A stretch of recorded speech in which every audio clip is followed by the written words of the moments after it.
She is a forensic anthropologist, which means that this is what she does for a living. She takes the bones of humans and can identify not just that they're human, but generally what portion of the body they're from.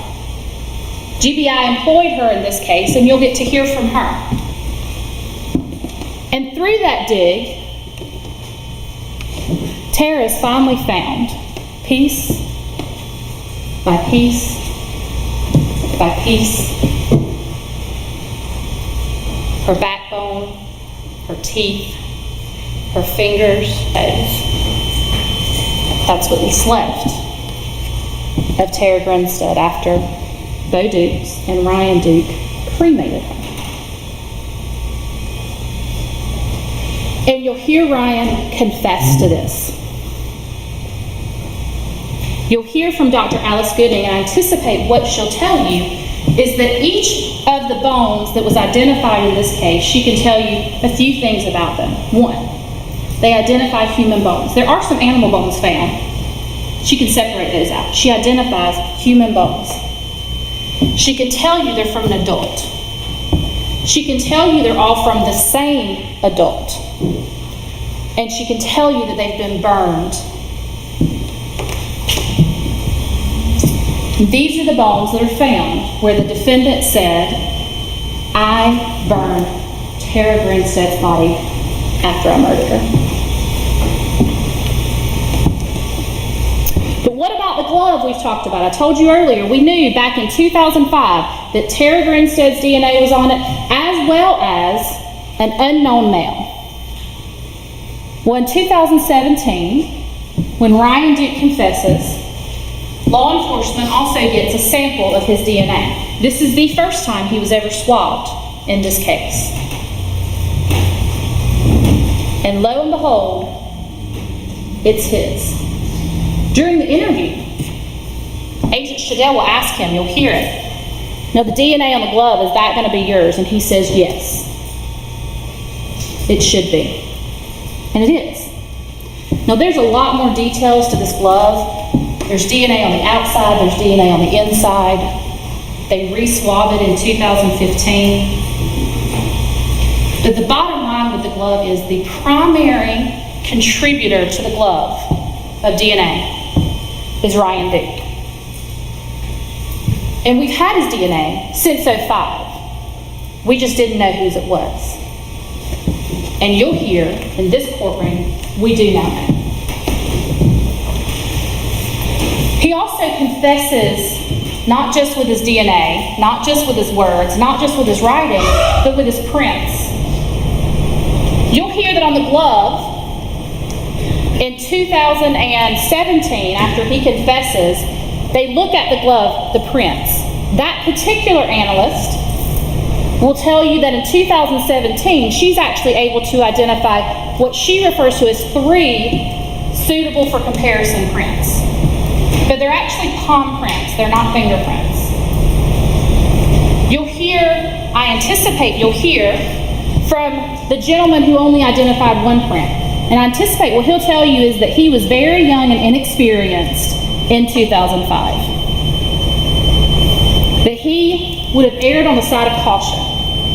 But in 2017, when you hear from Jessie Worley, who is an extremely experienced latent print examiner, she identifies 3 prints. And when she compares them to those of Ryan Duke, they match. He confesses with his words. He confesses with his writings. He confesses with his actions by walking them out there and showing them the location. He confesses with his knowledge, the phone call.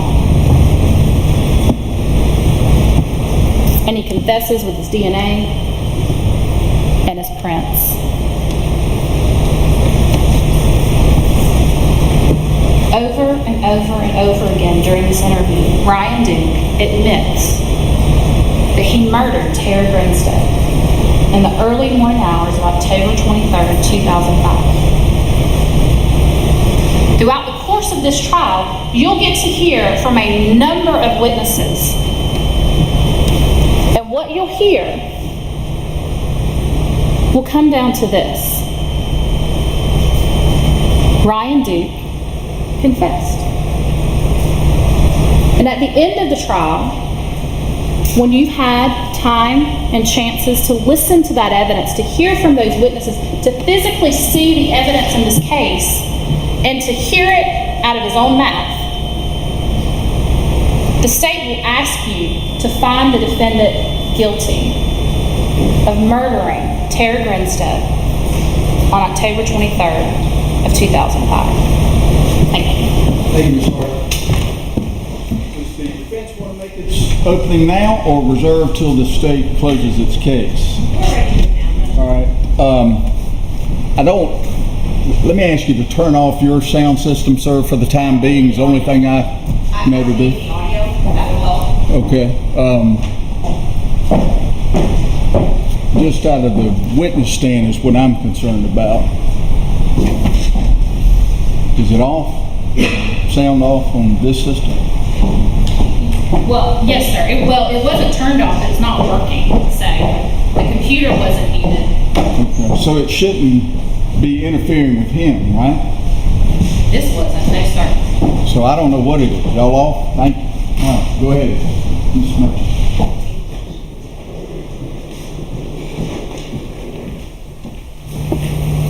Just may I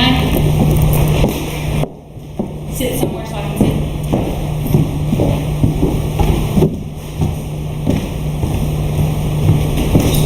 Yeah, actually, it's kind of thank you.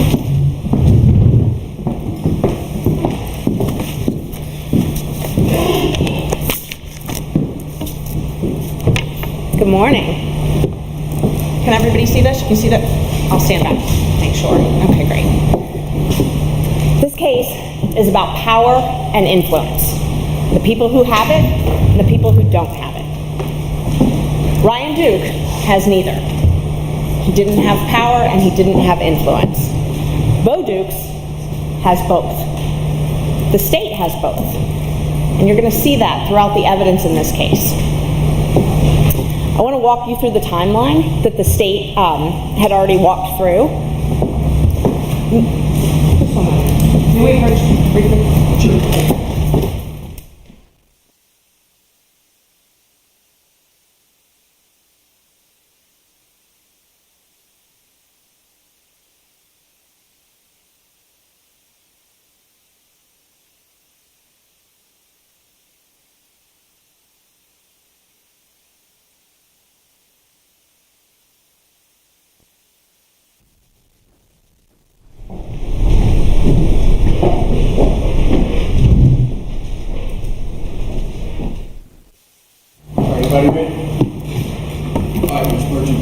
Okay, great. Thank you, Judge.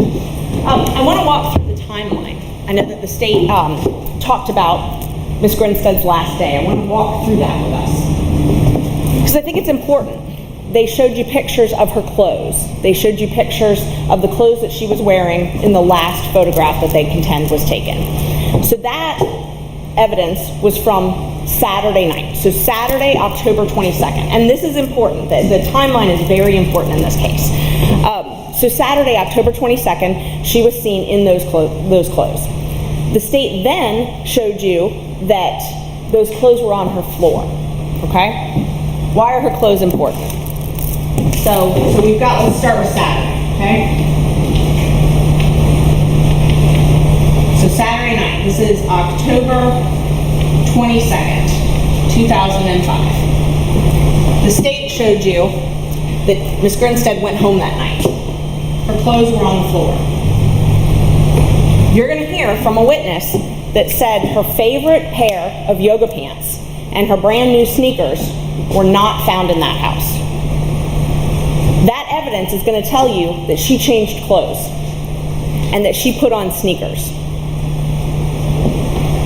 You're going to hear evidence about a door bolt. One of the photos that was taken at the scene is of her door. Put this up on the Elmo so you all can see. I was told it would take a few minutes. The screen's returned. Thank you.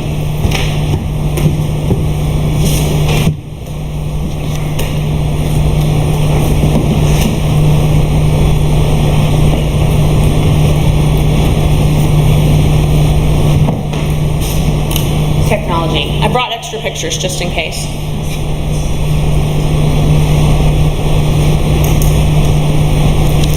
There we go.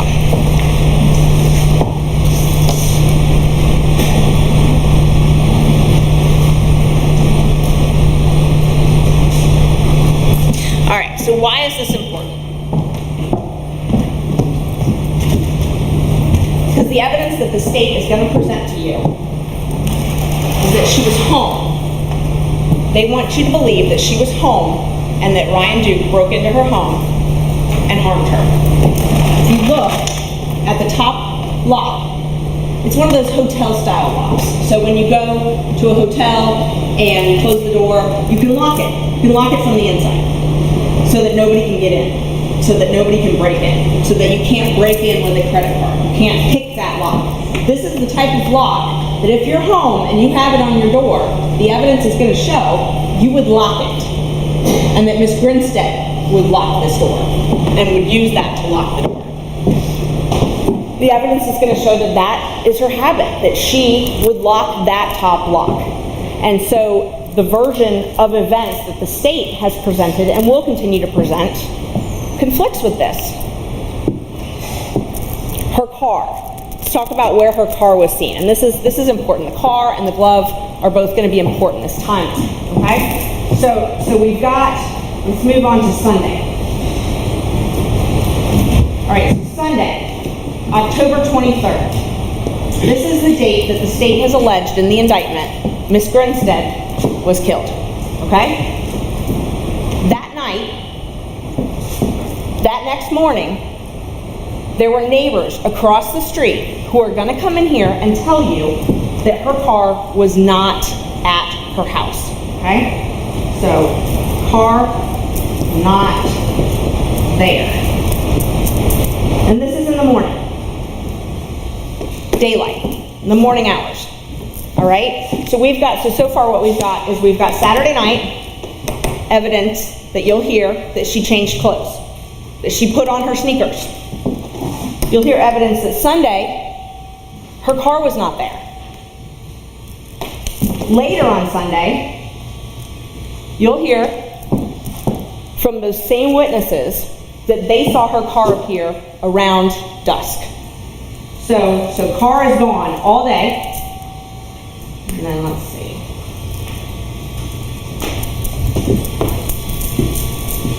What does that tell you?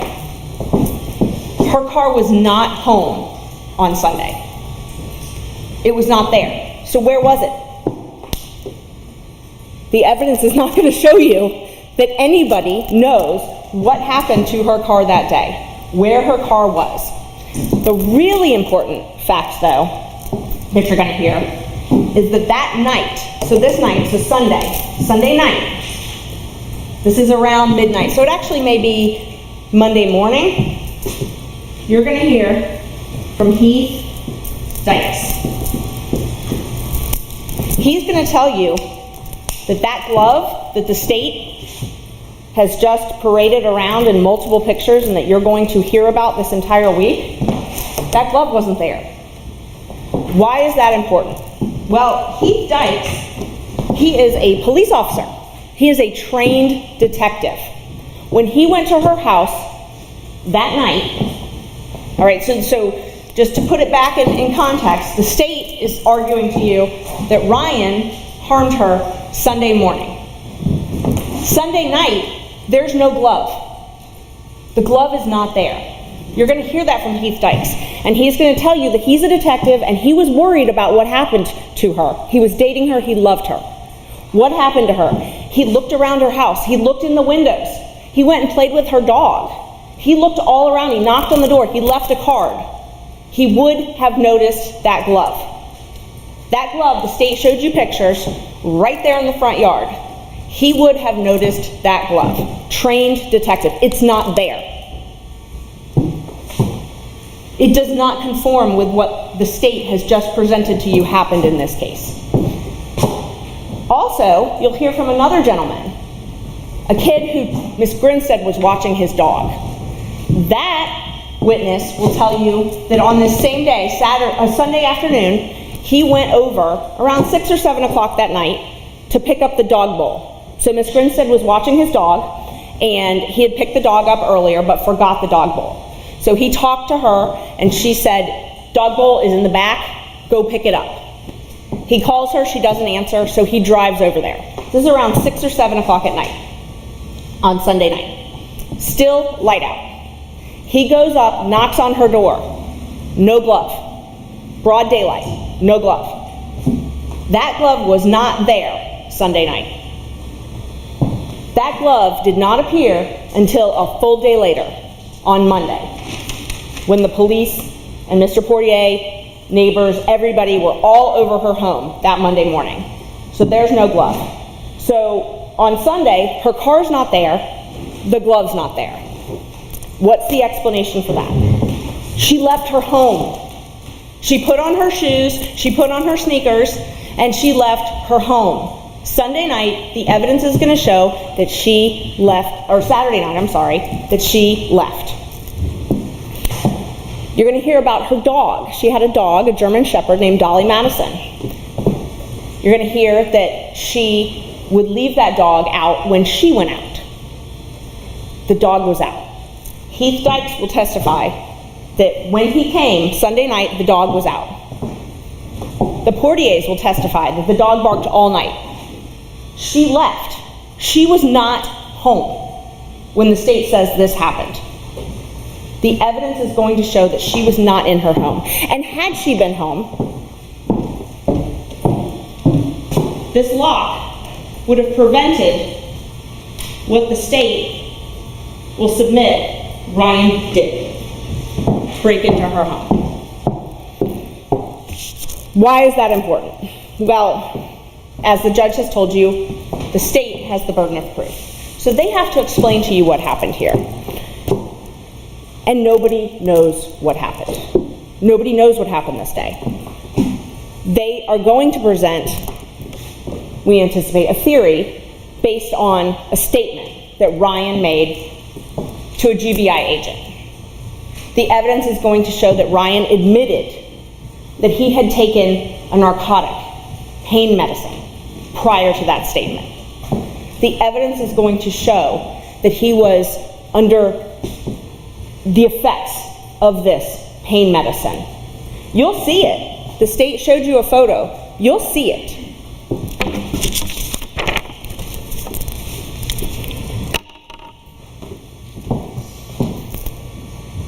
This glove that didn't appear until Monday morning. The state cannot get Bo Duke's DNA off of that glove. You will hear evidence that they tried.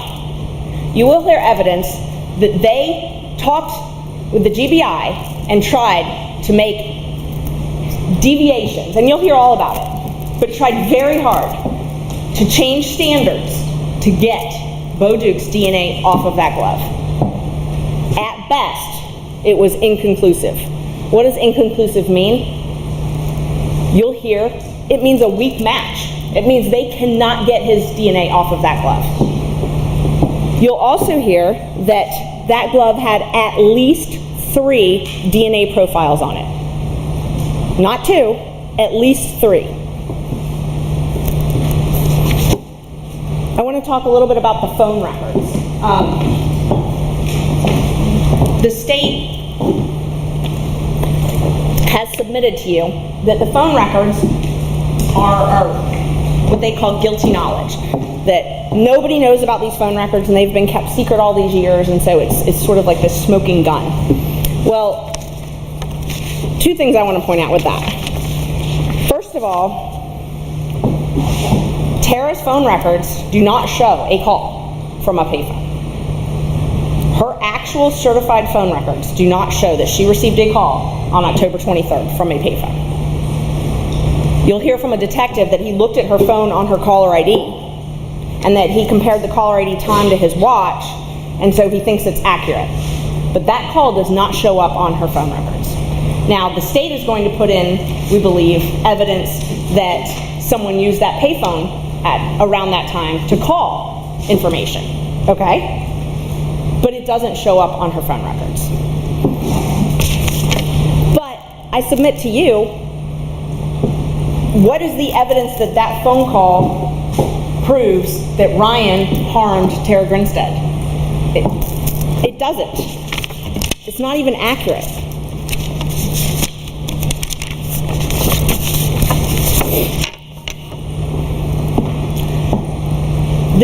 This glove you've heard about, this phone call you've heard about, the state in their opening said these are things that Ryan confessed to. Well, I'm going to read you some of what the evidence is going to show was said to Ryan when he confessed to these things. Listen very carefully during the interview of Ryan, during the GBI interview. Listen very carefully to who introduces these smoking guns first. Because the state has submitted that they are evidence of guilty knowledge, okay? Guilty knowledge would be, oh, well, only the person who did it knows about this. The gloves. Agent Shaldell, tell me about the gloves. I know there were some gloves at your house. Is that going to have your DNA on it? Ryan, it should. They were mine. Agent Shaldell keeps asking about the gloves. So you used the gloves when you moved the body? Ryan, I don't even think I used them. Agent Shaldell, what did you do to clean up? You said you wore the gloves, right? No, sir. Agent Shaldell, when you went to clean up, you wore gloves. Ryan, no, sir. I never put gloves on. Agent Shaldell introduces the gloves. Ryan doesn't. Agent Shaldell keeps asking him. A person who has taken medicine and is there and is terrified. He's terrified for his family. The evidence will show that he is scared to death of Bo Dukes because he knows what Bo Dukes has done and he knows what Bo Dukes is capable of. And he is there telling what he thinks he has to tell to protect his family. So when Agent Shaldell introduces the glove, at first he says no, because he didn't. But after repeated questioning, he gives in. The phone call, this guilty knowledge phone call that's been kept secret all these years. Who introduced it? Agent Shaldell. Agent Shaldell, did you ever make any phone calls or anything like that to the house? Ryan, no, sir. Agent Shaldell, well, we know there were some phone calls that got made to her house. Ryan, oh yeah, that's when I called her. I hadn't gotten her at that point. I was hoping she was okay. Well, how did you call? What did you do? Then Agent Shaldell tells Ryan, I know you're telling the truth. At that point, he's introduced the phone call, and Ryan, at first, disputed it, and then when he says, yeah, you're right, then Agent Shaldell says you're telling the truth.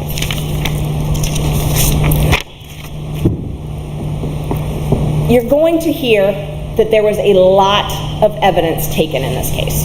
There were over, and I had to write this down, there were over 117 swabs taken from Miss Grinstead's car. And why is her car important? Well, you're going to hear evidence that it wasn't there on this day. You're also going to hear evidence that it returned to her home and it was dirty. The tires were filthy. There was mud all over them. And that Miss Grinstead did not keep her car that way. So her car was always clean. So that was odd. Also, that the seat in her car was pushed all the way back. She was a tiny person. So the seat was pushed back for someone who was much bigger than Miss Grinstead. Evidence that her car was not there on Sunday and that someone drove her car. So because of that, the police thought that was important. And they swabbed her car. They took fingerprints and they took DNA swabs. Only 7 of those were ever actually tested. No idea why. You're going to hear evidence that that's up to the GBI. That's up to the state. The defense can't test that type of evidence. What are you not going to hear? What else are you not going to hear? You're not going to hear any evidence that Ryan had his blood, semen, saliva, skin cells, prints, anything in that house.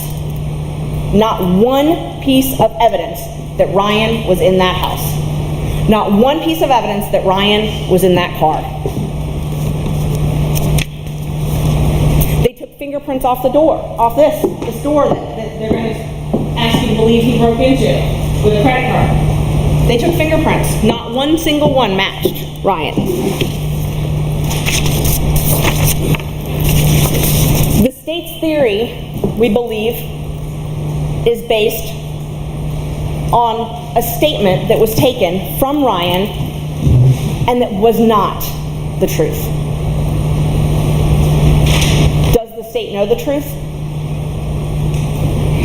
We'll have to see at the end of this case if the state has presented any evidence that they actually know what happened in this case.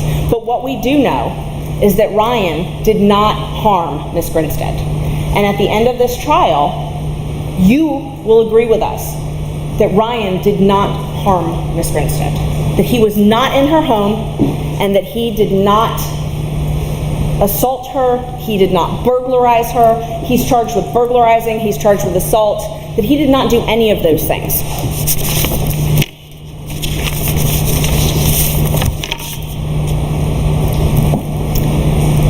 Like I said at the beginning, this case, it's about power and it's about influence. What's great about jury service is that at this point, you all hold the power. You have the influence. And at the end of this case, we're going to come back up here and we're going to ask you to render a verdict. We're going to ask you to render a verdict that speaks the truth and that speaks justice for everybody involved in this case. And that verdict is going to be not guilty because Ryan Duke did not commit the crimes that he is charged with committing in Irwin County. He did not murder Ms. Grinstead. He did not assault Ms. Grinstead. He did not burglarize Ms. Grinstead. He did not conceal her death in Irwin County. He did none of the things that he's indicted for. And you all will agree with us at the end of this trial. Thank you. All right, thank you. Need a break, ladies and gentlemen? We've been going about an hour. Anybody need a break? Okay. Sorry, do we approach this moment? Sure.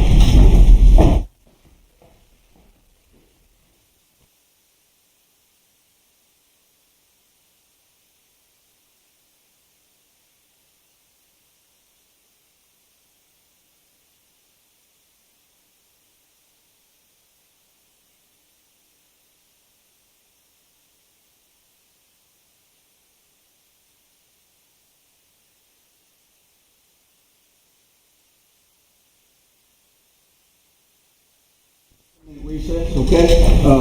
Bathroom break, if you have any smokers, the ladies will help you outside and get you right back. This will be a recess for about 10 minutes until we just adjourn to the jury room here. Thank you.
right, ask the jury to join us, please.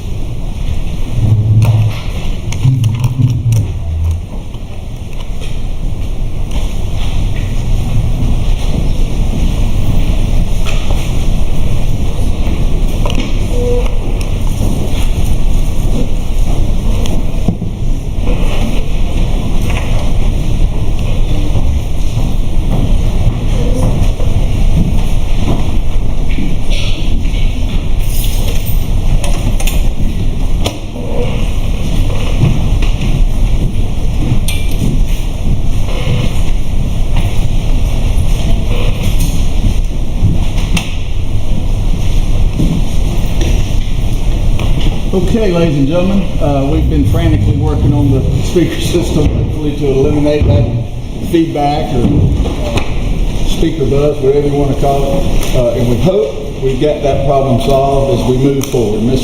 Hart, you can call your first witness. On the statement called Billy Grinstead.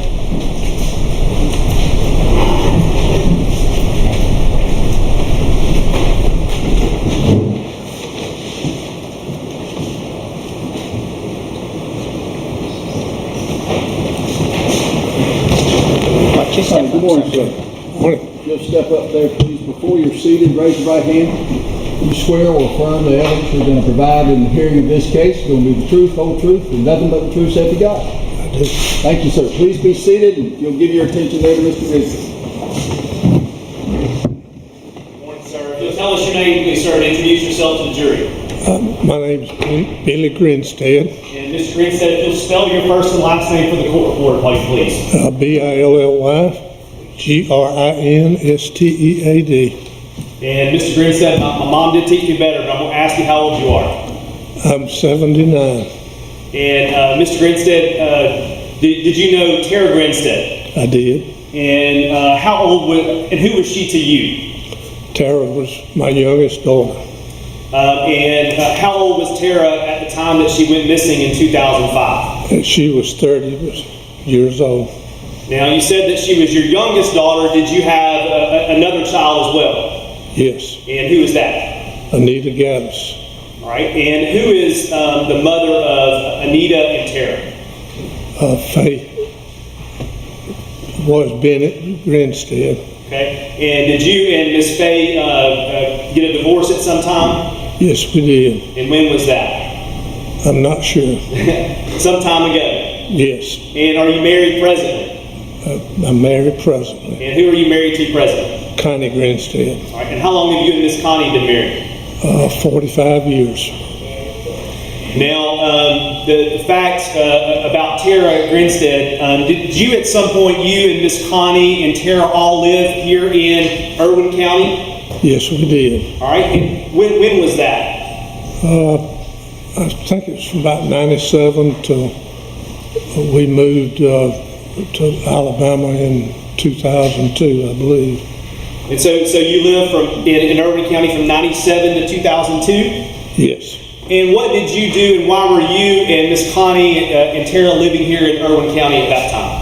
Well, we were living in Macon, and I worked for Liberty National Life Insurance, and I was a sales manager with them, and I got promoted to manage the district in Fitzgerald, and I came to Fitzgerald as manager in February of 95.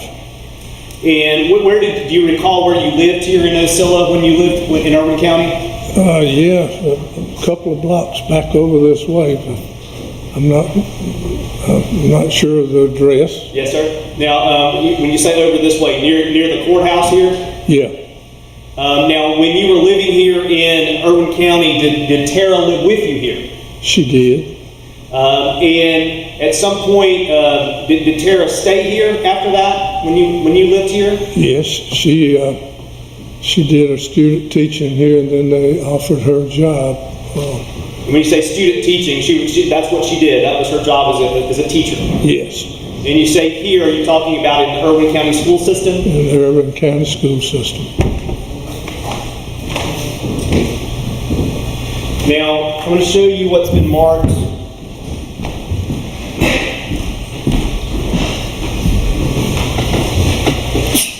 State's Exhibit number 1. I'm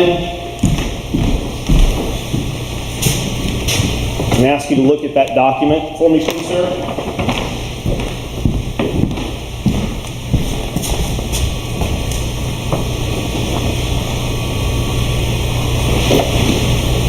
Are you familiar with that document? I am. And what is that document? This is her birth certificate. When you say her birth certificate, whose birth certificate? Tara's birth certificate. Is that a true and accurate copy of her birth certificate? It is. Judge, at this time I would tender State's Exhibit number 1. Any objection? No objection. State's one's admitted without objection. Thank you.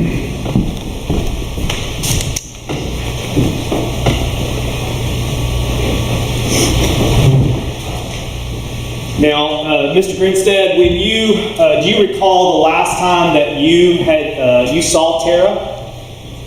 Yes, I was a member of the Osceola Baptist Church here, and we put on a golf tournament every year in May for a fundraiser, and I helped with the tournament. And after the tournament was over, my wife and I, Connie, went by Tara's house to visit with her then. That's the last time that I saw Tara. And did you speak with her after that? Did you have a time where you spoke with her following the time that you saw her? I spoke with her very often by phone. All right. And do you recall when the last time was you spoke with her on the phone prior to her disappearance in October of 2005? A couple of 3 weeks prior Yes, to sir. her being missing. I have nothing further, Mr. Grinstead. All right, thank you. Any cross-examination, Mr. Perkins? Thank you. Mr. Grinstead, thank you for your testimony, sir. Let me ask you one thing, though. Please don't discuss the testimony you've given here with any other witness to the case until our case is concluded, okay? Okay. You're welcome to return to your seat. Call your next witness, please. State called Dana Giddens to the stand.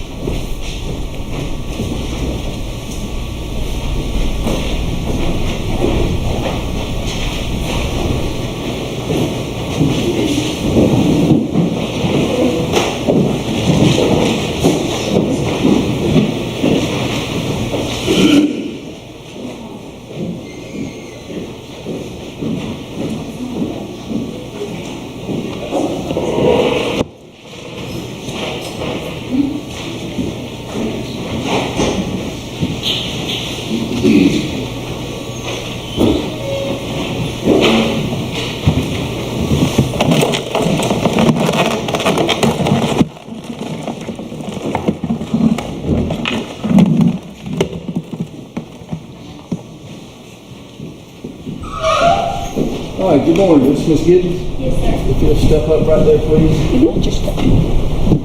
Before you're seated, raise your right hand. You swear or affirm that you're going to provide in hearing this case going to be the truth, whole truth, and nothing but the truth, so help you God. Yes, I do. Thank you so much. Please be seated. Give your attention there to Ms. Hart. Thank you. I need you to introduce yourself to the jurors for me, please. I'm Dana Wilder Giddens. And Ms. Giddens, did you know Tara Grinstead? I did. How did you know Tara? I knew Tara through the pageant world. Now, when you say through the pageant world, I want to take you back to 2005. How old were you in October of 2005? I was 16. And where did you attend school? Irwin County High School. Did you ever have Ms. Grinstead as a teacher? I did not. So tell us what you mean when you say you knew her through the pageant world. Tara did. She was the director of the Miss Red and Black pageant. And at my freshman year, she was the director.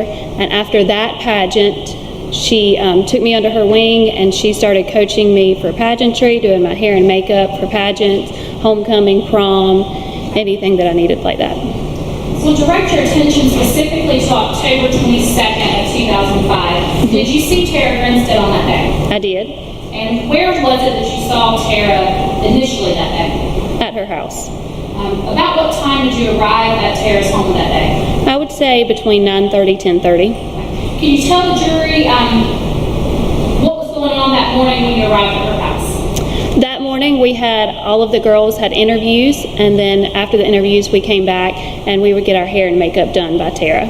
Okay. So you referenced interviews. For those who may not be familiar with the pageant world, can you tell them what you mean by you had interviews that morning? In the morning of a pageant, you have interviews as part of the portion of the pageant.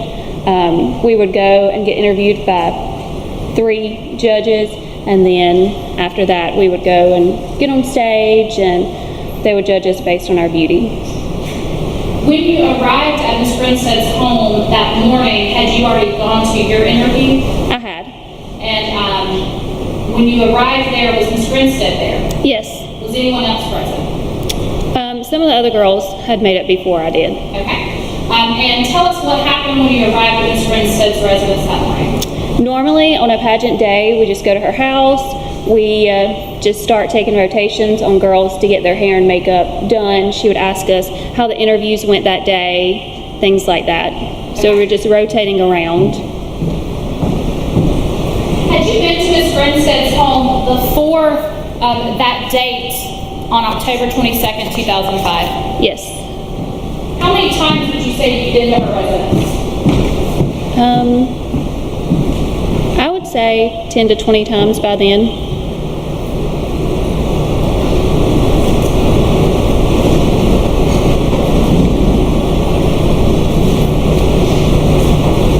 As I've shown opposing counsel, it's been marked as State's Exhibits 4 and 5. May I approach the witness? I'm going to show you first what's been marked as State's Exhibit 4 for purposes of the record. Do you recognize what's depicted in State's 4? I do. What is depicted in State's 4? That's Tara Grinstead's house. And is that the residence that you went to on October 22nd, 2005? It was. Is that the same residence that you indicated you had been to, I think you said 20 times before? It is. And I'm going to show you what's been marked as State's Exhibit 5 and ask you to take a look at that for me and tell me if you recognize what's depicted in State's 5. And that's Tara's house, inside of her house. Now, to be clear, did you draw the diagram in State's 5? I did not. However, looking at it, does that appear to be a true and accurate depiction of what her residence looked like on October 22nd, 2005? It does. And also, as to State's 4, again, is that a true and accurate depiction of what the residence looked like on October 22nd, 2005? It does. All right, this time I would tender in evidence State's Exhibits 4 and 5. All right, any objection or board act to this exhibit? All right, thank you. So the admitted without objection, states 4 and 5. I believe that should have turned on the monitors. I'm going to show first what has been, thank you, tendered as State's 4. Can you describe for the jury what they're seeing in State's 4, please? That's Tara Grinstead's house. Okay. And the vehicle that we see parked in that picture, do you recognize that vehicle? That's her vehicle. That was her vehicle? Yes, ma'am. And were you how many times had you seen that particular vehicle prior to October 22nd, 2005? Numerous times. And was her car there that day when you got there? It was. Now, was there one or more than one entrance to her residence?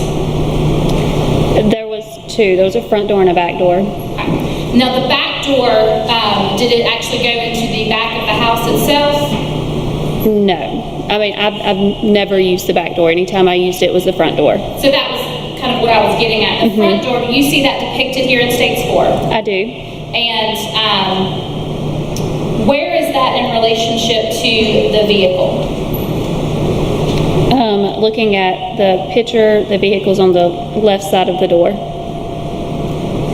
Okay. And then I'm going to show you what's been admitted as State's 5. That's going to be upside down.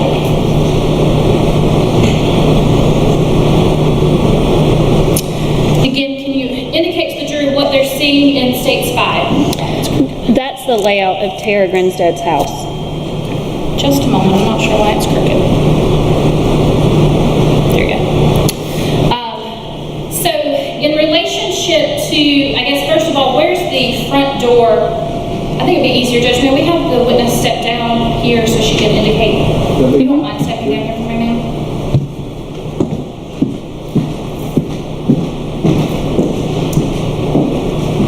Can I get you to point to where the front door is on State's 5? Yes, it's right here. Okay. And when you enter living den area. Okay. And then which of these bedrooms would have been her bedroom? The one with the bed. Right there, okay. And, I'm sorry, the one with the bigger bed, since there's 2 beds on here. okay. So this other room, do you know what she used it for? It was more of like a storage room. It had a lot of porcelain dolls and things like that in there.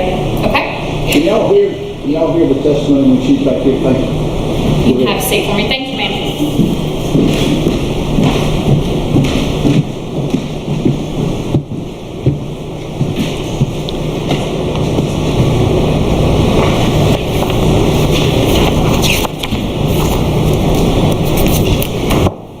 Opposing counsel, the United States Exhibits 6 through 20.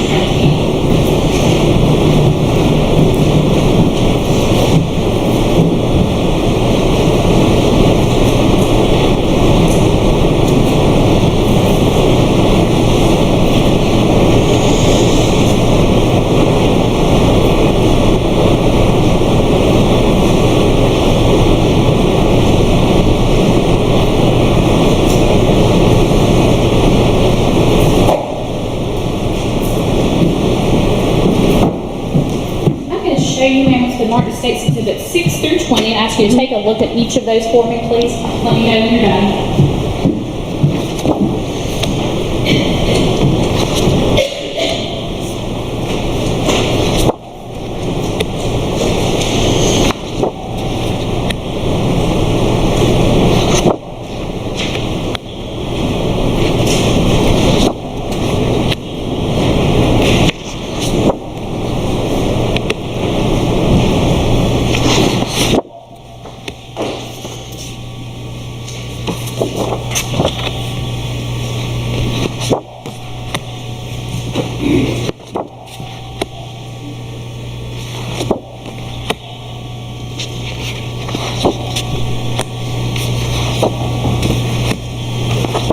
Having looked at states 6 through 20, do you recognize what those depict? Tara's house. The inside of Tara's house. I apologize. What were you saying? The inside of Tara's house. And are each of those true and accurate depiction of the residence as it was on October 22nd, 2005, when you last saw it? Yes. Now, at this time, I have tendered evidence states Exhibits 6 through 20. All right, any objection of board items to those of you? Thank you, Mr. Smith. Those be admitted without objection, statements 6 through 20. Thank you. And may I display those to the jury? Yes. Looking first at states Exhibit 6, can you tell the jury what they're looking at there? That's the front of Tara's house. You can see her car and the door open. Okay. And this particular door, is that the main door that you were referencing earlier? It is. When you were visiting in her residence, did you ever go in and out any other door? I did not. And then states Exhibit 7. You tell us what we're looking at there. That's her living den area. As soon as you walk in the door, that's where you're at in her house. Okay. States Exhibit 8.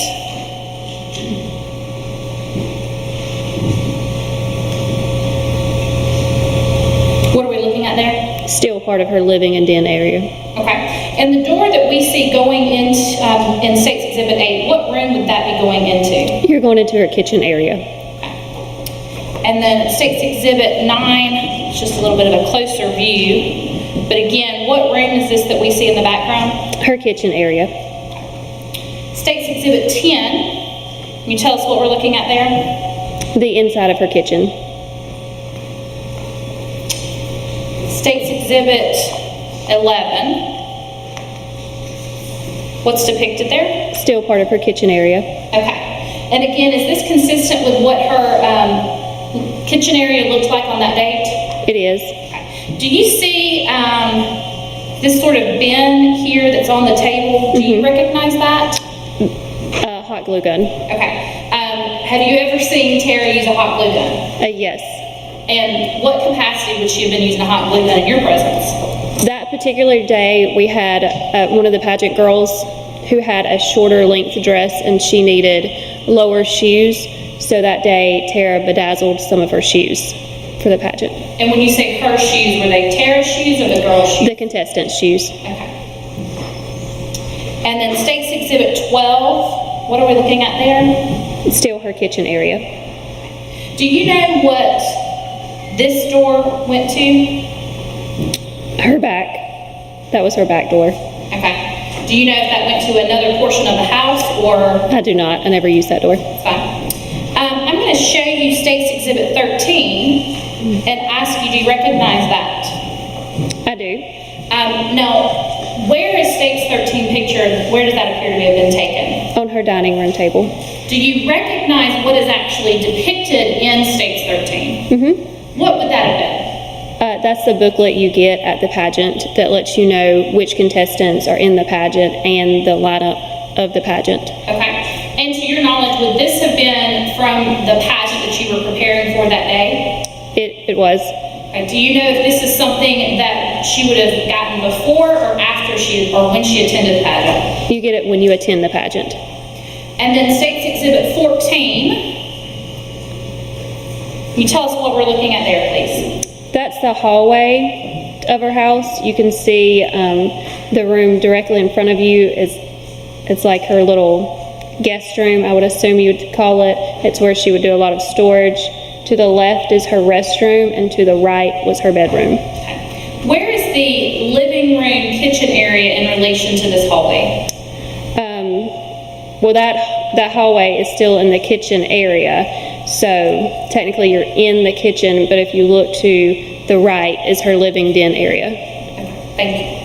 And then State's 15, what are we looking at there? That's her guest room, more of a storage room for her. Here in States 15, have you ever seen Tara use that? I have not. Okay. Now, had you ever used Tara's computer that's depicted here? I did not. I'm going to show you States Exhibit 16 and ask you if you recognize what's depicted there. I do. What is depicted in States 16? That's just another closet with purses, and then you can see her porcelain dolls on the left. And then States 17, what are we looking at here? Still the guest room area. Now, you mentioned earlier that she had dolls, and I know you mentioned a couple of times. Do you see those depicted in this picture? I do. Okay. And to your knowledge, is that where she kept all of her dolls that she collected? Yes. I'm going to show you States 18. Do you recognize what's depicted there? That was Tara's restroom. Okay. And did this residence have one or more than one restroom? Just one. Now, do you recall seeing Tara use this item that's in the sink on the day that you were there? I don't. She used more of a curling iron, but we were all in the kitchen area, so we didn't do anything in the restroom.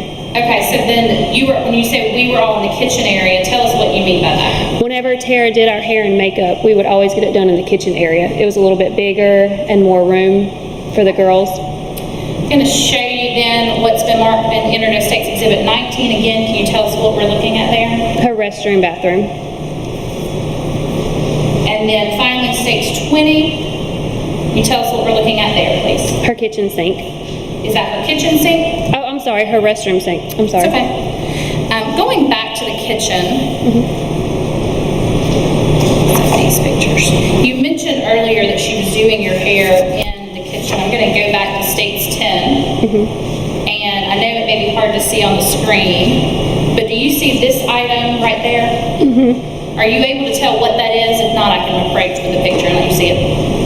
It appears to be a curling iron. Okay. And again, would that have been consistent with what y'all were doing that day? Yes.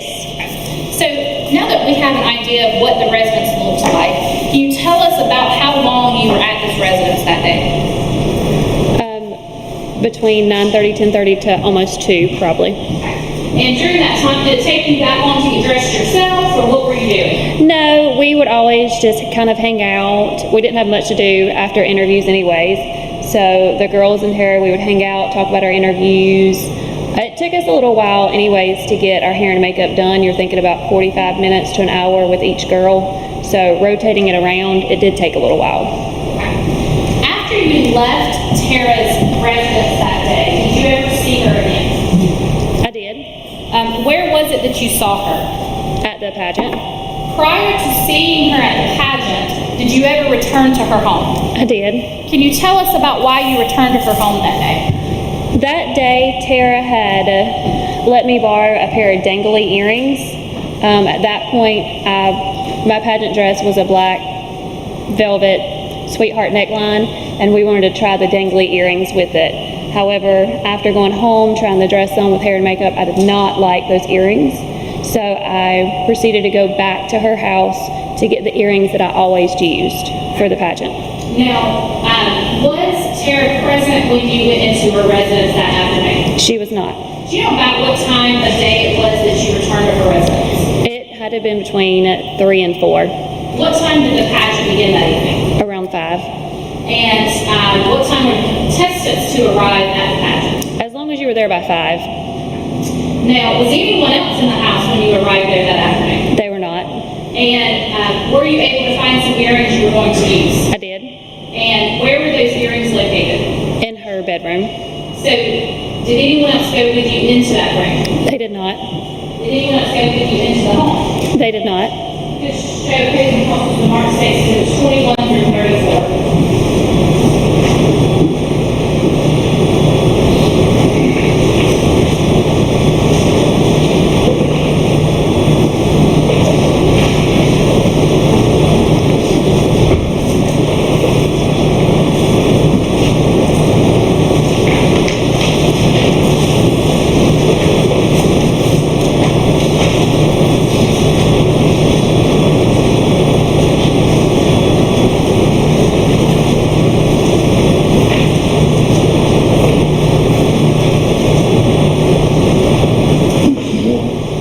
I'm good. Thank you, though.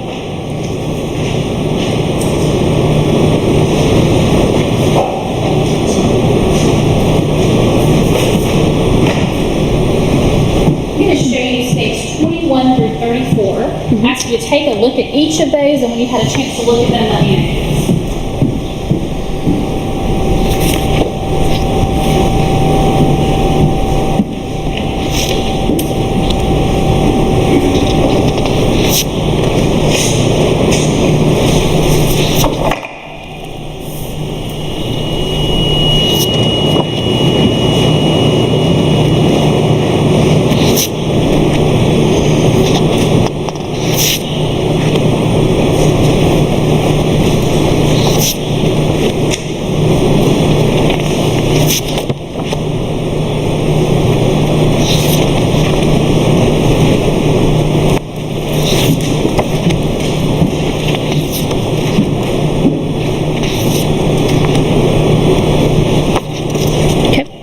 Having had a chance to look at those, do you recognize what's depicted in those exhibits? I do. What is depicted in those exhibits? That's Tara's bedroom. And again, is that a true and accurate depiction of what her bedroom looked like back on October 22nd, 2005? No. So, what is different in those pictures than what you recall when you went back to her house that afternoon? Some of the drawers are out, and her bed is unmade. With the exception of those things, do the pictures accurately demonstrate the house or the room itself? For the most part, yes. So then let's go through each of those specifically. I do, Judge. I'm going to ask her a couple more questions of the Lilly Foundation. State's Exhibit 21 specifically, does that appear to be the room as it was on October 22nd, 2005 when you returned? It does not. What is specifically different in this picture? In that picture, the drawers are pulled out, and there's clothes laying on the floor. Okay. With the exception of those things, is the room in the same condition as when you last saw it? This part of the room, yes. Okay. States 22, can you tell us, does that appear to be in the same condition as when you last saw it? No. Once again, there's things on the floor, and you can tell the bed is unmade. Other than the bed being unmade and the things on the floor, again, is that a true and accurate representation of what her bedroom looked like when you last saw it on October 22nd? Yes. States 23, same question. other than the drawers being pulled out and the things on the floor, is that, and the bed, as you've mentioned, is that a true depiction of what the bedroom looked like on October 22nd, 2005, when you first saw it? Or when you last saw it? Other than those things, and just, once again, all the clothes on the floor and things like that. States 24, is that a true and accurate depiction of what it looks like on that date? No. What is different? Her bed is unmade, there's clothes on the bed. When I had returned, her bed was made. Okay. With the exception of those things, is this a true and accurate depiction of what her bedroom overall looked like back in October of 2005? Yes.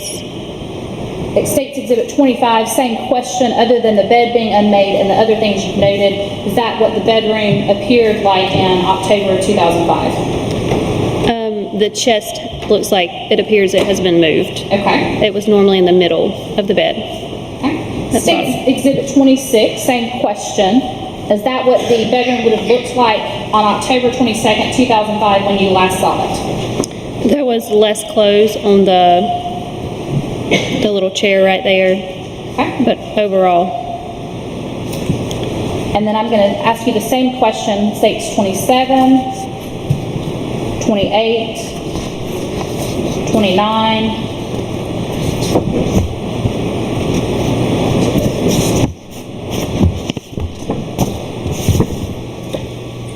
(32, 33, and 34).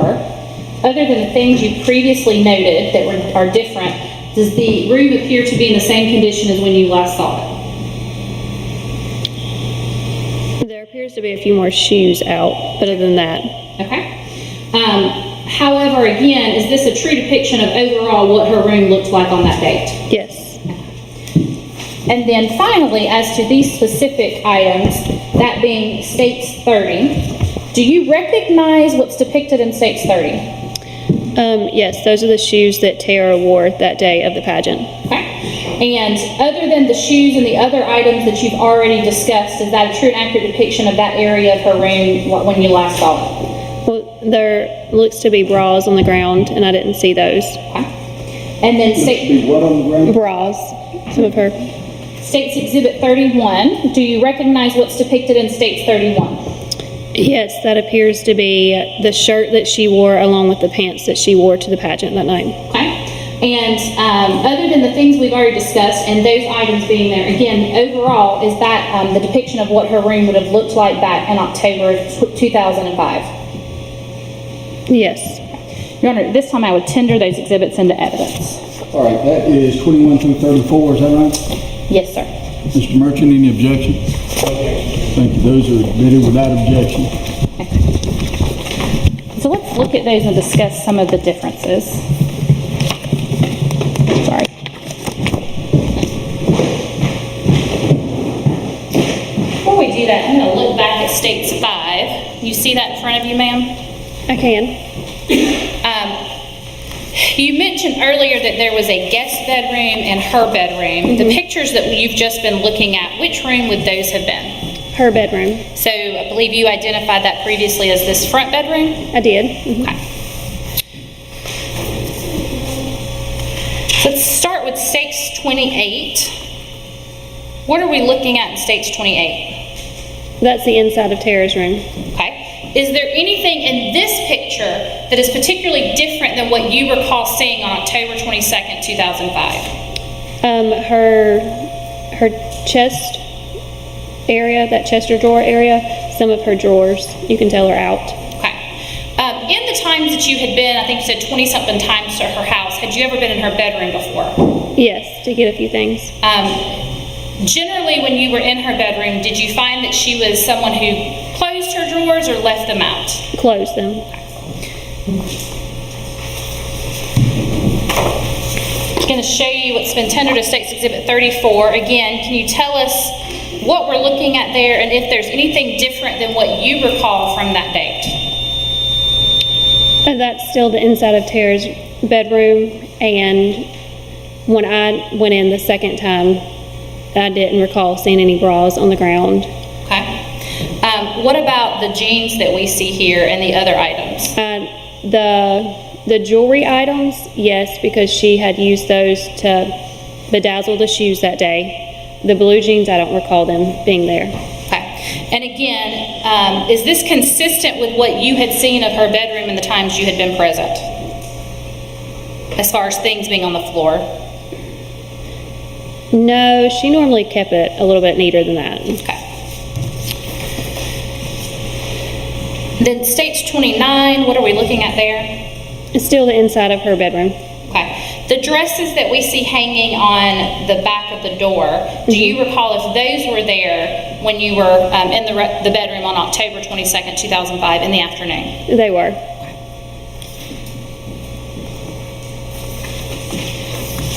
Again, States Exhibit 33, what is different in that picture from what you recall, if anything? The drawers are pulled out.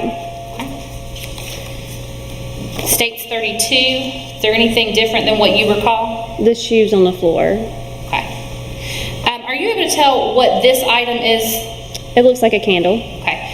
Do you recall seeing that candle on the floor when you were there October 22nd, 2005 in the afternoon? I don't recall.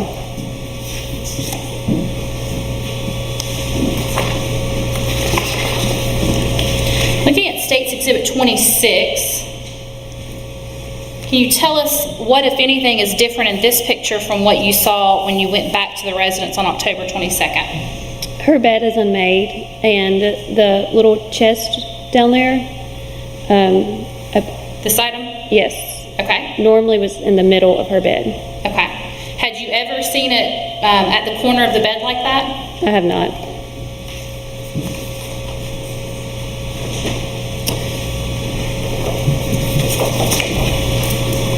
States 27, again, what, if anything, is different in that picture from what you recall? The bed unmade, a few more of clothes being on the chair. Okay. Then what about States 25? Same thing, the clothes on the floor, the bed being unmade, the chest. Now, the pillows that we see on the bed here, when you had seen the bed made, were those pillows on the bed? Yes. Were they mixed in with the comforter as we see here? No. A few more. Stage 24, again, I think that's just a close-up of what we're looking at, but is there anything specific that jumps out at you as different in this picture? Just once again, the bed being unmade and the clothes being on the bed. States 21, what angle are we looking at the bedroom from here? That's going into her bedroom. And where would the bed be in relationship to this picture? The bed will be on the left. Okay. Now, these shoes that we see on the floor here, would those have been on the floor when you were there October 22nd, 2005 when you went by? They were not. Okay. Have you ever seen those shoes before? I had. Just a couple of different angles of that. States 22, again, are those the same shoes that we're discussing? Yes. And then States 23. Yes. And then I want to look at a much closer view, States 30. Where had you seen those shoes before today? She wore those particular shoes the night of the pageant. And how do you recall that she wore those shoes the night of the pageant? They were, I saw her that night. Okay. And then what about States 31? The clothing that we see specifically on top of the pile here, do you recognize that clothing? Yes. How do you recognize that clothing? That's what she wore that night. Okay. So after you left her residence on October 22nd, 2005 with the earrings in tow, where did you go? To the pageant. And did you see Miss Grinstead at the pageant? I did.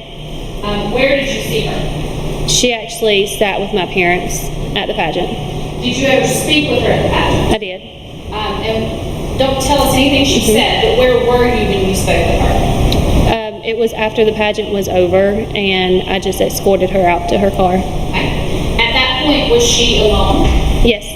Do you recall sitting here and she had a purse with her? Yes. And I know it's been a number of years, but do you recall sitting here what that purse looked like? It was a beige purse, brown. And do you recall back then if Miss Grinstead had a cell phone? She did. Did you have that cell phone number? I did. Had you ever spoken with her on that cell phone? Yes, What about, do you know she had a house phone? she did. Had you ever spoken with her on that house phone? It was more of the cell phone. More than cell phone, okay. And I'm gonna show Pageant Council Market States Exhibit 2.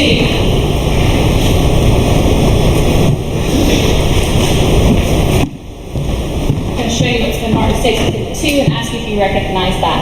I do. How do you recognize that? That was what Tara wore the night of the pageant. Okay, now this particular States Exhibit 2, the other person who's depicted there, is that you? It is not. However, is that someone who was also in the pageant with you? Yes, And is that a true and accurate depiction of what Ms. Grinstead looked like the last time you saw her, October 22nd, 2005? it is. Now, at this time, I would tender an evidence States Exhibit 2. Objection states to. Thank you, that's admitted. May I publish that to the jury? Sure. It's a little dark, but can you tell us what we're looking at in States 2? That is Tara Grinstead the night of the pageant, as well as one of the pageant contestants. Okay. Now, and again, I know it's dark, but in the item that we see here in her hand, do you know what that is? That appears to be her jacket. Okay. And do you recall, as you said, she had a purse as well that evening? Yes. Do you see the purse in this picture? It's kind of hard to see, but I'm pretty for sure she had the purse in her hand and the jacket on top of it. Okay.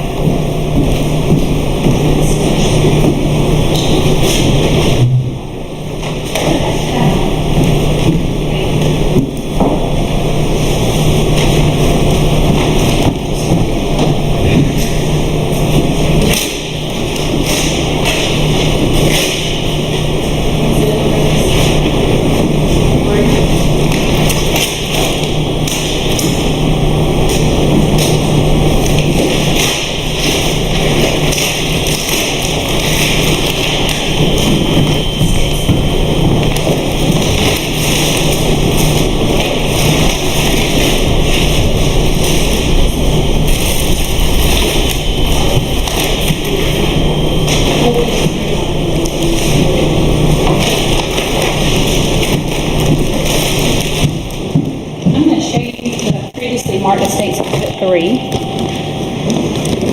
Please don't display these necessarily to everyone else, but I'm going to ask you to take a look at them yourself.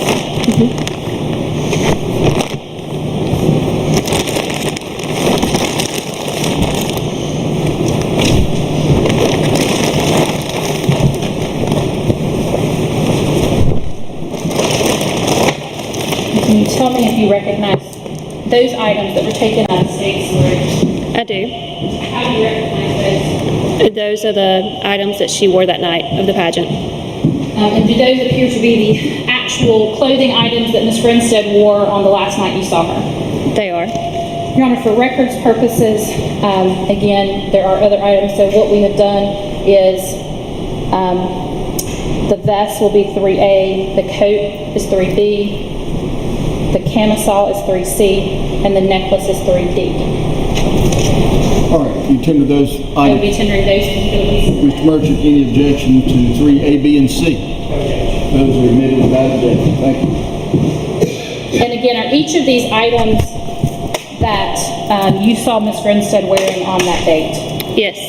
And are each of these items that you saw Ms. Grinstead wearing, that we see Ms. Grinstead wearing in that picture? Yes. Thank you. After Ms. Grinstead left the pageant that evening, did you ever speak with her again? I did not.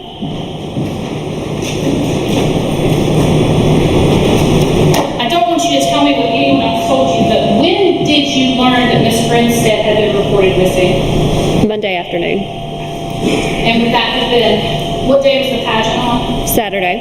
And so would that have been 2 days later? Yes. Did you ever have Ms. Grinstead as a teacher? I did not.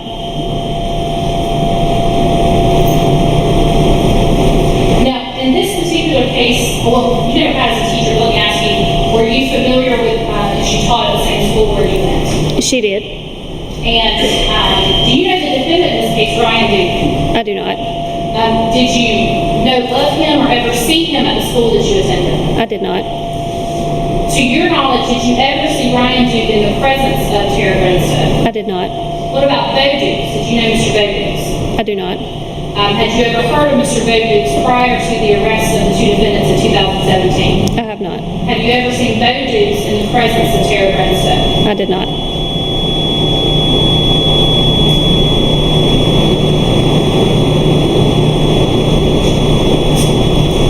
What was Ms. Grinstead's demeanor when you saw her on October 22nd, 2005? She was in a great mood.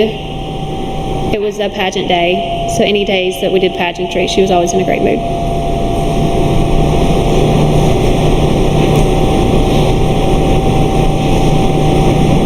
And just a moment, Judge. That's all the questions I have. Okay, any cross-examination, Mr. Murphy? Ms. Moore, interrogation.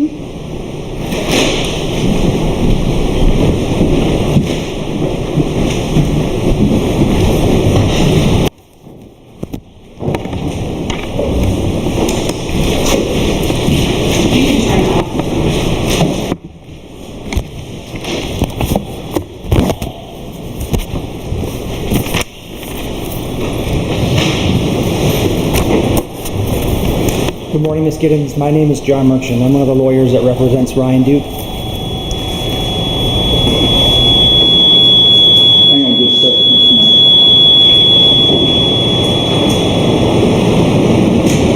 See if you can figure it out. Thank you. All right, go ahead, Mr. Murphy. So, Ms. Giddens, I believe you told us the last time that you saw the condition of Ms. Grinstead's room was about 3 or 4 o'clock on Saturday. Is that correct? Yes. Did you, and I assume you never viewed it again after that, correct? No. And I assume you have no knowledge about what the investigation was done on Monday morning with either folks you knew or law enforcement in your bedroom. You're correct. Can y'all hear Mr. Merchant's questions? If you'll speak up, Mr. Merchant, please. Thank you. I think we're having a hard time in the back. Oh, I'm sorry, Judge. I'll try to speak up.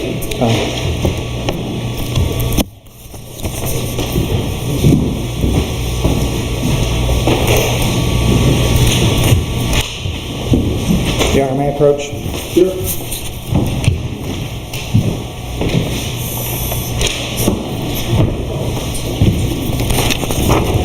Ma'am, I've handed you what's been previously marked as Defendant's Exhibit 1. Do you recognize that? That's her front door. Okay. And can you tell the jury how many locks are on it? It looks like 2 locks. I'm going to object to testifying from the exhibit for its tender, and she indicates she's looking at it, not remembering. Yeah, fair enough, Judge. My apologies. So, ma'am, you recognize that as being a photograph of Ms. Grinstead's front door? Yes. Does it appear to be a true and accurate description of the door as you remember it being in October of 2005? Yes. At this time, the defense would tender the defense exhibit 1. All right. Ms. Hart, any objection to D1? No, Your Honor. All right, that's admitted without objection. Defendant's 1. Thank you. So, ma'am, I think I asked you before how many locks were on the door. Can you repeat again what you said? There appears to be 2. And one of them appears to be a bolt type lock up top. Is that true? Yes. And based on your view of this and your experience in Ms. Grinstead's house, is this a type of lock that can only be locked from the inside? Yes. And on the inside door handle, can you tell us what's there? The inside door handle? You mean the bell? Is that what you're talking about? Or the lock at the top? On the lower lock handle, does that appear to be a set of chimes? Yes. And the purpose of the chimes is to alert Ms. Grinstead when someone's opened the front door? Yes. And you have an independent memory of hearing the chimes when the door was open? I do not. As you sit here, do you have any personal knowledge about Ms. Grinstead's habit with regard to the upper lock? I do not.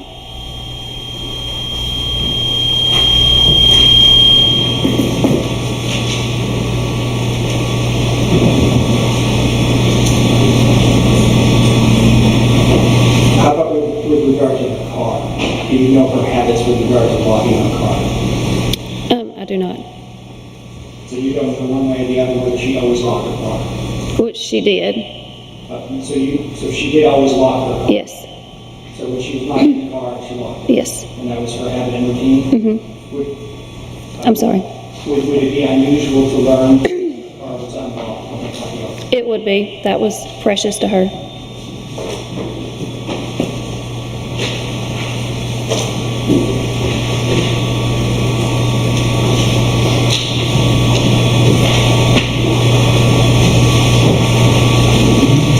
Do you know Joe Portier, Dina Harper, or Larry Harper? I do. And did you have any knowledge whatsoever about what they did when they were inside the house on Monday? I do not. And that's true with the doors, that were open inside of Ms. Grinstead's bedroom. Do you know one way or the other whether they opened? I do not. Speak up a little bit more, please, Mr. Murphy. Thank you. My apologies. So the last thing I want to ask you about, ma'am, was Anthony Vickers. Does that name sound familiar to you? It does. Are you aware of an incident involving Mr. Vickers coming to Ms. Grinstead's house? Yes. And that occurred in the springtime of 2005? Yes. Did she talk to you about that? She did not. Were you aware that she was scared of him? She made no indication. At this point, it's either calling for hearsay or speculation. Yeah, I'll hear from you, Mr. Murphy. Yeah, it goes to her state of mind under 8033, whether or not she was fearful of Mr. Vickers, and whether or not she talked to her about it, it didn't was an exception. You get the last, so. Your Honor, there's been no foundation to show when she had this conversation, how closely she had this conversation, when the event occurred. It's actually no indication that she heard it directly from Ms. Grinstead. She could have heard it from anyone else in the community. I understood the witness testified she had never had any conversation concerning this topic. Is that correct? Yes, sir. I sustain that objection. Ma'am, so did you know Anthony Vickers personally? I did. Did you know others who knew him? Yes. So it was someone who knew in your circle of community or social network. You may not have known him personally, but it was among your peer group. Yes. And is it true that you believe that, in your words, he was a psycho? I think he, This is the relevance of her opinion of Anthony Vickers again. That would not go towards what Ms. Grinstead believed in Mr. Vickers. It would go directly to the role. I'll hear from you. Mr. Vickers, this involves an incident where Ms. Grinstead filed a formal police report against Mr. Vickers who banged on the front door.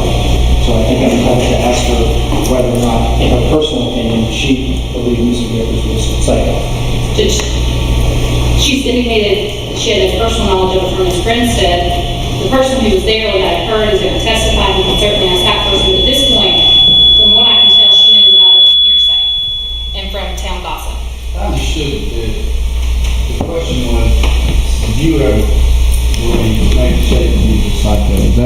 Was that correct? Is that what you understood? I'll allow it. I don't think at that point he was making rash decisions. In your words, though, he was a psycho. I think at that point I had said those. That's all. All right, thank you. Any redirect, Ms. Hart? Did you see Anthony Vickers on the evening of October 22nd, 2005? I did not. And again, the last time you saw Tara Grinstead on October 22nd, 2005, what was her demeanor? She was happy. No further questions. You follow up, Mr. Murphy? All right, any reason Ms. Giddens shouldn't be excused No, Your Honor, we actually excused. from the defense?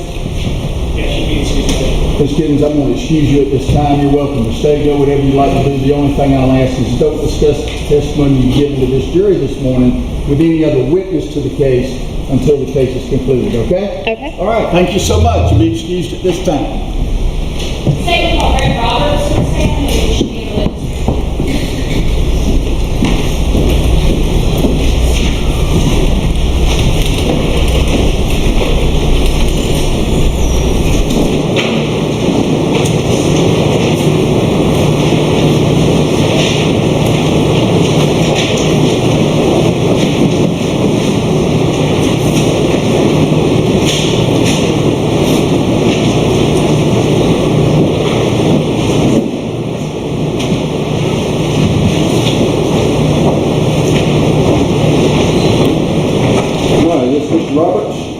you'll step down here, please.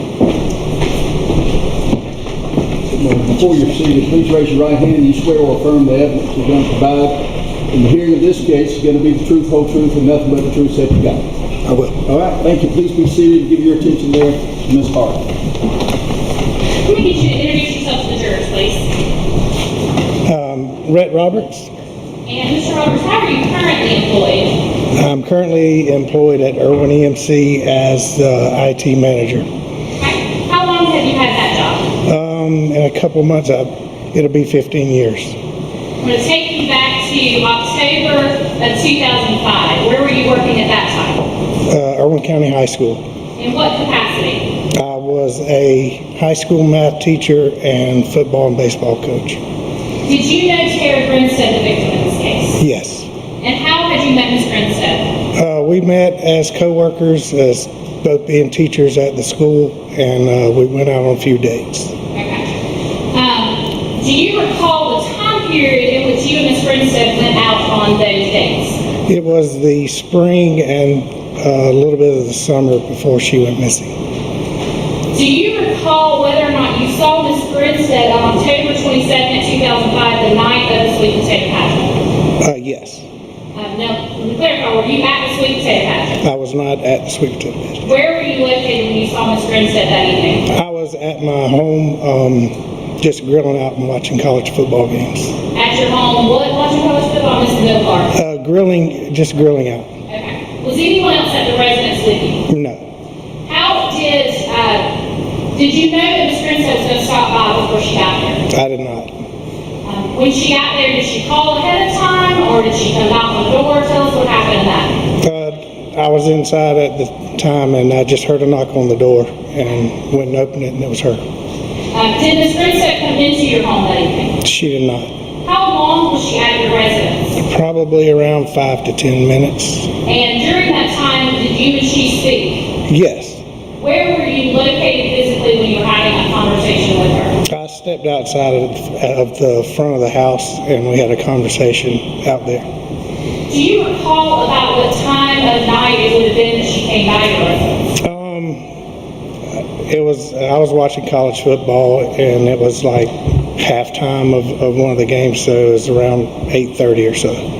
Was it dark outside, light outside your home? I think it had just gotten dark. Just got dark.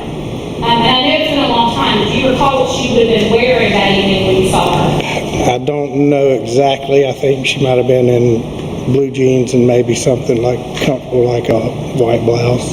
Okay. I'm going to show you a picture.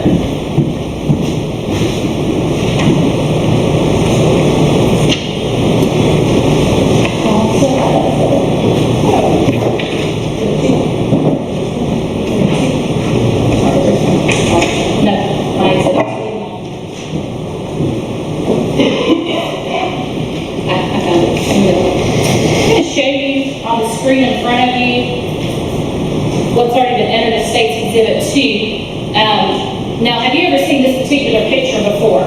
I don't believe so. To your knowledge, do you know if she was wearing an outfit similar to this or not similar to this, or do you not recall? Probably be similar to that.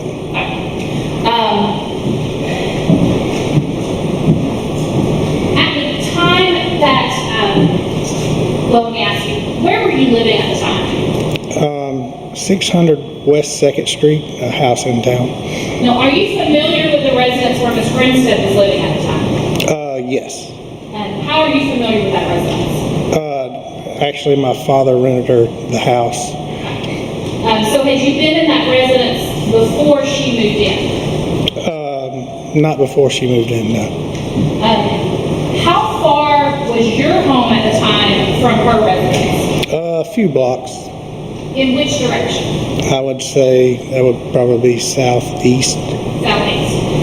If you were leaving your house back then, tell us what road you would take or how you get to her home. Do you recall? I'd probably come up 2nd Street, and I can't remember the exact road that the house was on. And about how long did it take you to get from your house to her house? Probably a minute or so. When she left your home, do you recall, was she driving? She was driving, yes. And What kind of vehicle was she in? She was in her white sports car. Was anyone else with her when she was at your home? No, Do you recall in which direction she headed when she left? I believe she went west. Would that have been towards her home or away from her home? That would have been away from her home. Just a moment. Sure. That's all the questions I have. Thank you. Any cross-examination? Yes, thank you. Good afternoon. Good morning, Mr. Roberts. How are you? Doing good. Do you remember if Tara kept the car clean? I don't remember being in her vehicle. Okay. Do you remember seeing her vehicle when she drove it? Yes. I mean, I would imagine she would keep it clean. And the night that you saw her, that you just testified about, you saw her in her vehicle? Yes. Okay. Do you remember any mud on the tires? No.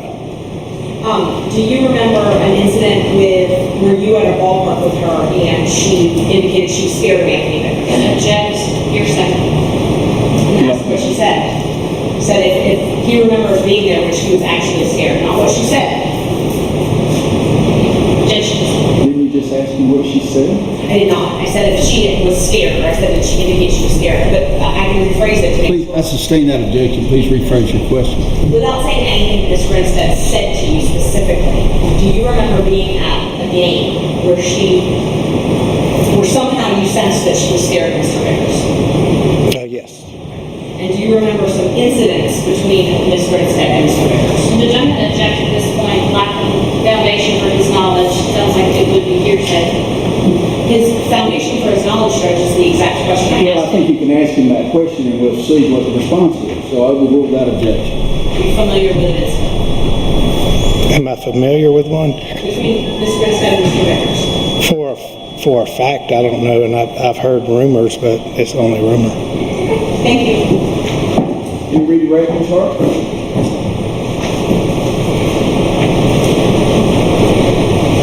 Did the incident that they're discussing and that they're asking you about, the information that you had about Anthony Vickers and her being scared of him, how did you get that information?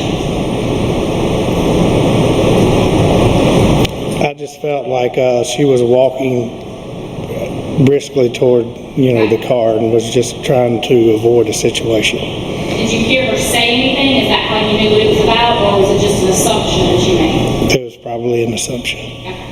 And that particular incident, was that after you had heard rumors about something happening at her home with Anthony Vickers? At that point, I'd known nothing about it. Okay, so this was before. How long before she went missing would that incident at the ball field have occurred? Well, it was a high school game, so it would have to be the spring. In the spring? Yes. And so we're talking about 6 months before she went missing in October of 2005? Yes. No further questions. You follow up. Thank you, Judge. Do you remember when you first gave, I believe it's Special Agent Murray, an interview in this case? There's been 2 or 3. Which one's Murray? The first one, November 3rd, 2005 at 4:15 p.m. with Special Agent Carl Murray at your residence in Osceola, Irwin County. Do you remember that? I believe so. And do you remember telling him that there was an incident when you first started dating Ms. Grinstead between Vickers and Grinstead? Do you remember telling him that? I don't remember. I mean, that interview's been 15 years. Okay. And so, do you think that the notes from that interview would probably be more reliable than your memory at this point? Yes, I would say that the notes from any of my statements would be better than my memory. So if the notes indicate that you told Agent Murray about an incident between Vickers and Grinstead at the ball field, do you have any reason to dispute that? I have no reason to dispute it. And if you told the agent about an incident where Vickers showed up at Grinstead's residence at night, banging on her door, trying to get in contact with her, would you have any reason to dispute that? I wouldn't. And if you told the agent that you recalled a time where you were physically with her at a baseball game and standing by her when Vickers approached her, would you have any reason to doubt that you would say that? it's written down in my statement. That's probably what I was recollecting at the time. Okay, thank you, sir. Ms. Hart, anything further? Anything, well, let me ask this differently. Were you ever physically present to see Anthony Vickers threaten Tara Grinstead in any way? No. In this particular case, how many times were you interviewed by law enforcement? At least 4 or 5, possibly more. Would it be fair to say that at one point you believed you were a suspect in her disappearance? That would be correct. No further questions. Nothing else, thank you, Judge. All right, Mr. Roberts, thank you for your testimony, sir. I'm going to excuse you at this time.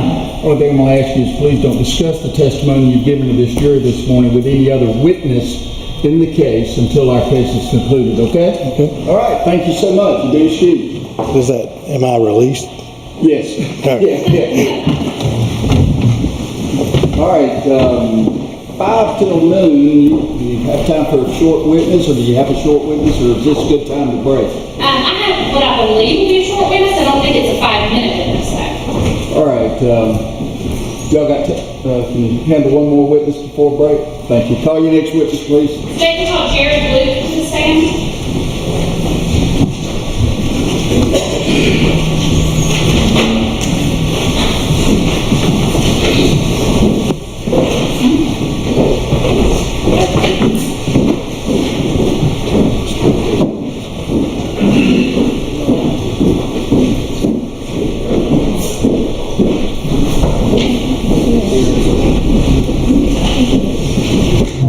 Stretch if you want to.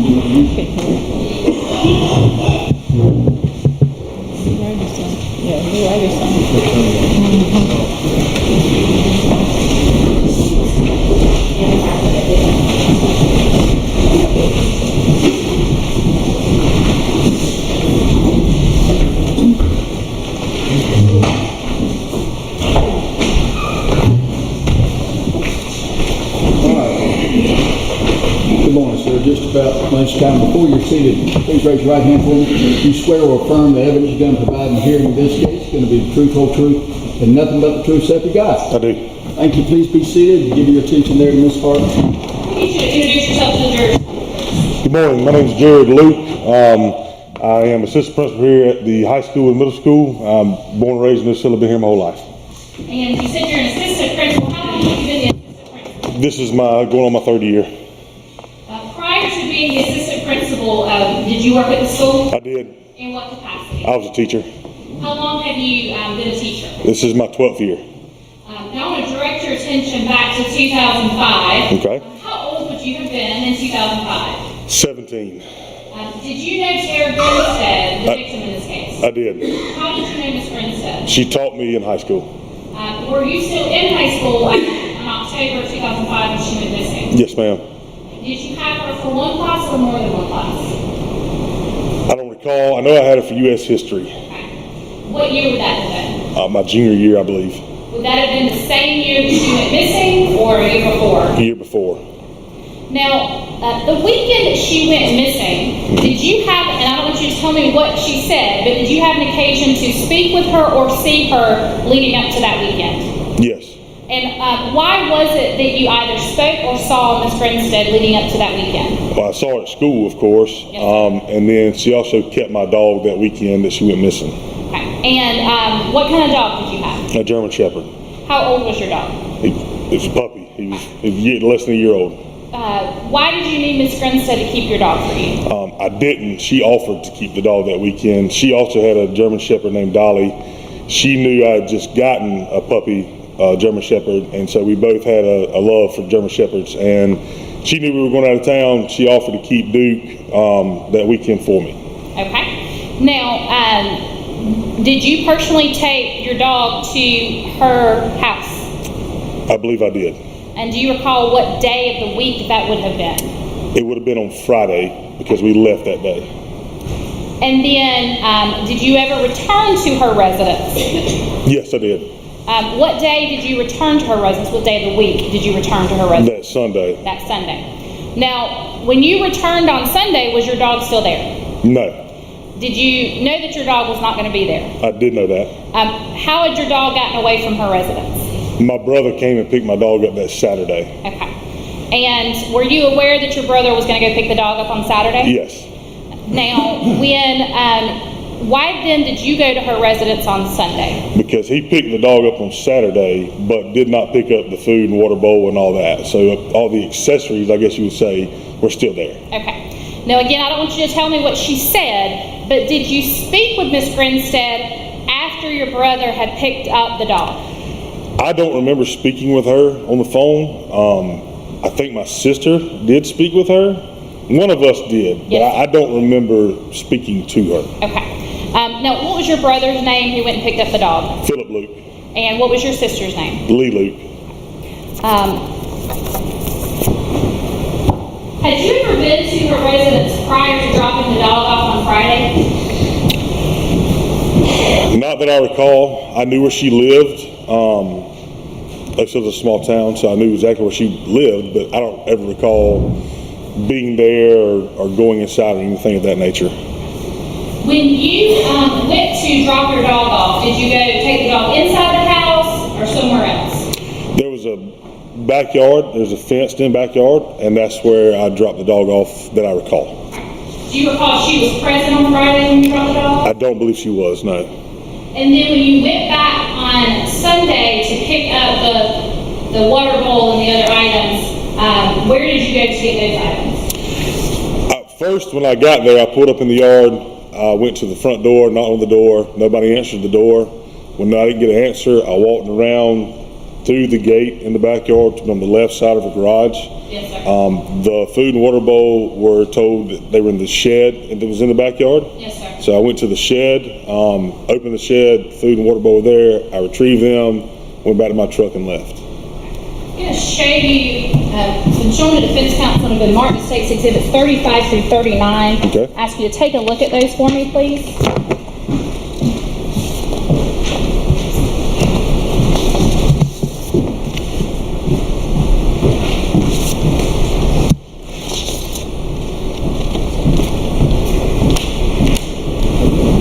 Okay. Do you recognize what's depicted in each of those? I do, yes, ma'am. And are each of those true and accurate depictions of the scene at the backyard and the residence of Miss Grinstead as it appeared October of 2005? Yes, ma'am. Your Honor, at this time I would tender into evidence State's Exhibits 35 through 39. Any objections? Thank you, that's the meeting, you got it. Thank you. Okay. Now, if I do this right, they're going to appear on that screen in front of you. Okay.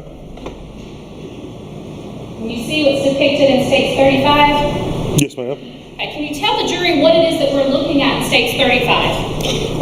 Looks like her backyard, looks like her garage. Her car is under the garage. And to the left there, in the back middle of the picture on the left side would have been where the shed, yeah, that would have been where the shed was at. Okay.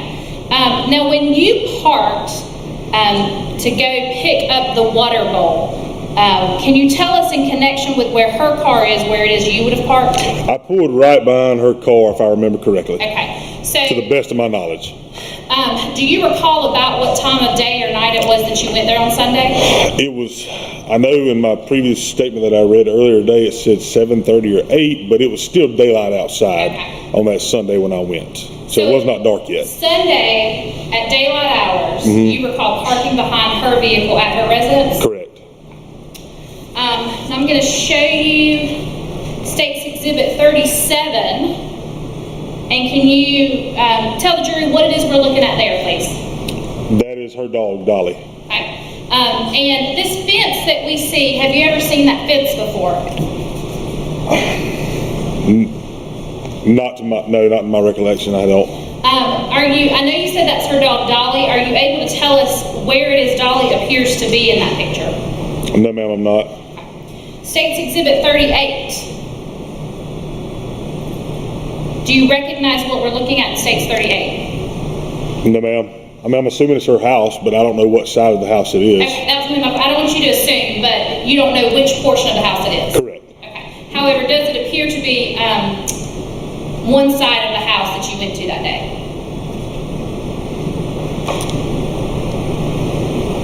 Not necessarily the side of the house that that you went, but does it appear to be the same house? It appears to be the same house, yes. Okay, sorry, that was a poorly worded question. States 39, do you recognize what we're looking at there? That's the shed in the backyard. Okay, and would that be the shed that you discussed earlier? It would be, yes, ma'am. If we're looking at the front of the house, at the front door, is that shed to the right or to the left? To the right, to the best of my knowledge. So when you parked behind her vehicle that afternoon, would you have walked to the right or to the left? I first went to the right to the door. This shed is in the backyard on Yes, the sir. back right corner, Yes, sir. from what I remember.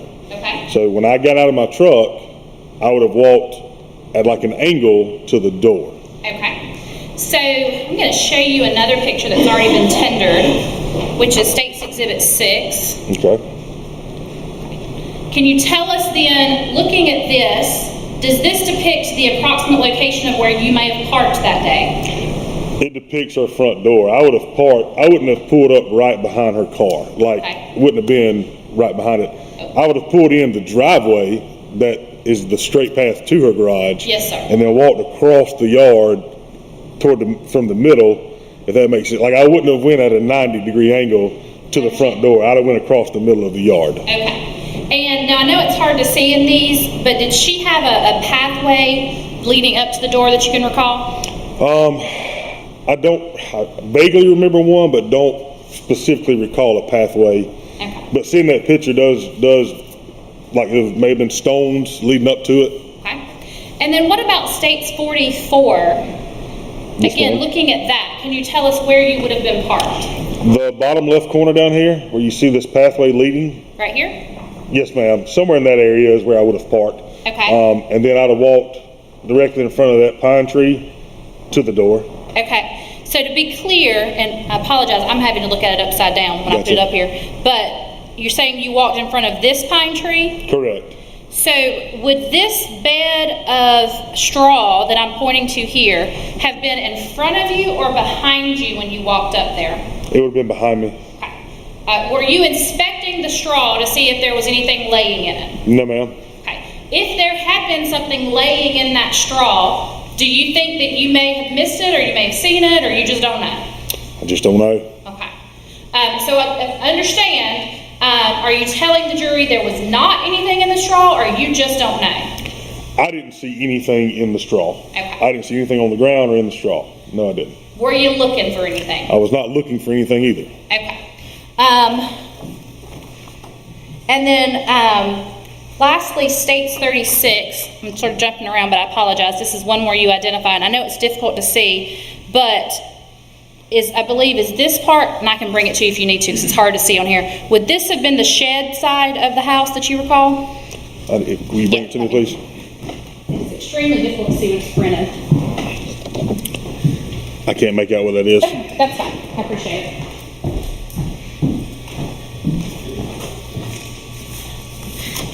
I think I may have asked you this, but to be clear, did anyone else go with you to her residence on October 22nd of 2005? No, ma'am. Nobody went with me. When I left, my cousin did walk. They lived catty corner to Miss Grinstead. Bryson Boykin was his name. He did walk over, and we had a conversation right there in the driveway. Yes, sir. And then he left, and I left. And what was his name again? Bryson Boykin. Okay.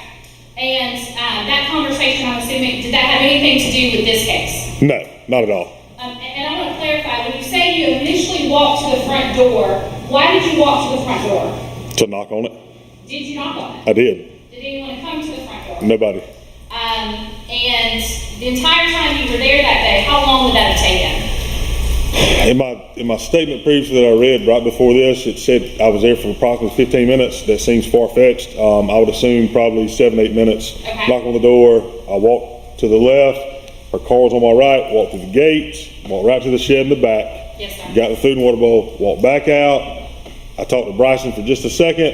He parted ways. I went my own way. Okay. So 5-8 minutes.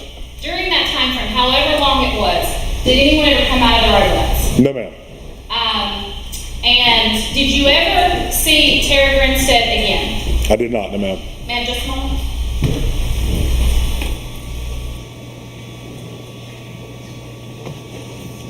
No further questions. All right, Mr. Gibb, any questions, Mr. Luke? I do. Sunday, October 23rd, is when you visited Ms. Grinstead's residence to get the, I think, called dog accessories. Correct. And you said it was about 7:30 or so that afternoon. Somewhere around that time, it was still daylight hours. So it was daylight. Correct. Did you have any trouble seeing your surroundings when you got to Ms. Grinstead's house? No, sir. When you arrived at her house, you parked in the driveway behind her car. Correct. And you walked from your vehicle directly to her front door first. Correct. And when you were walking to her front door, you did not see a glove anywhere in that yard when you were walking to her front door. I did not, no, sir. And you didn't see no kind of trash or other debris. No, sir. And you went to her front door, you testified you knocked on the door. Correct. No one entered the door. Correct. Did you see anything out of the ordinary about the door? No, sir. No marks or anything like that to indicate that it has been forced open, nothing like that? No, sir. And there was no entry to the door? Correct. And you said you walked around the left side. You actually left the front door and you walked around the left side of her house. Correct. And when you walked from the front door of her house around towards the backyard, did you see a glove or anything like that in her yard? No, sir, I didn't. And you went in the backyard, you got the water bowl and other accessories, Correct. and then you left the backyard. Correct. And you walked back to your truck. Correct. And on the walk from the backyard to your truck, did you see a glove on the ground anywhere in Miss Grinstead's yard? No, sir, I didn't. And you testified that you spoke to your cousin, I believe, for a few minutes in Miss Grinstead's yard. Correct.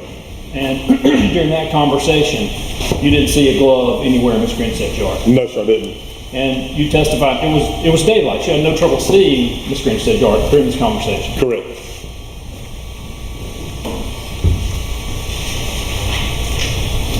And again, this was Sunday, October 23rd, about 7:30. Correct. No further questions? All right, are you ready to write this up?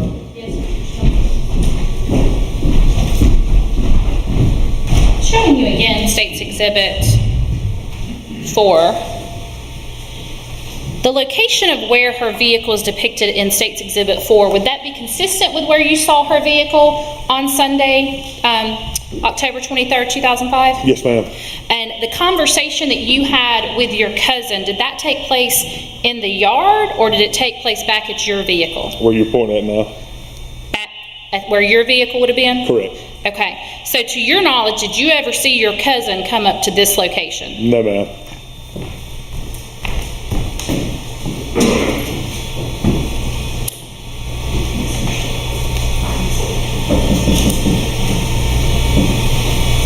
That's all the questions I have. Follow up, Mr. Gibb. All right, Mr. Luke, thank you for your testimony, sir. You're welcome to, Am I released?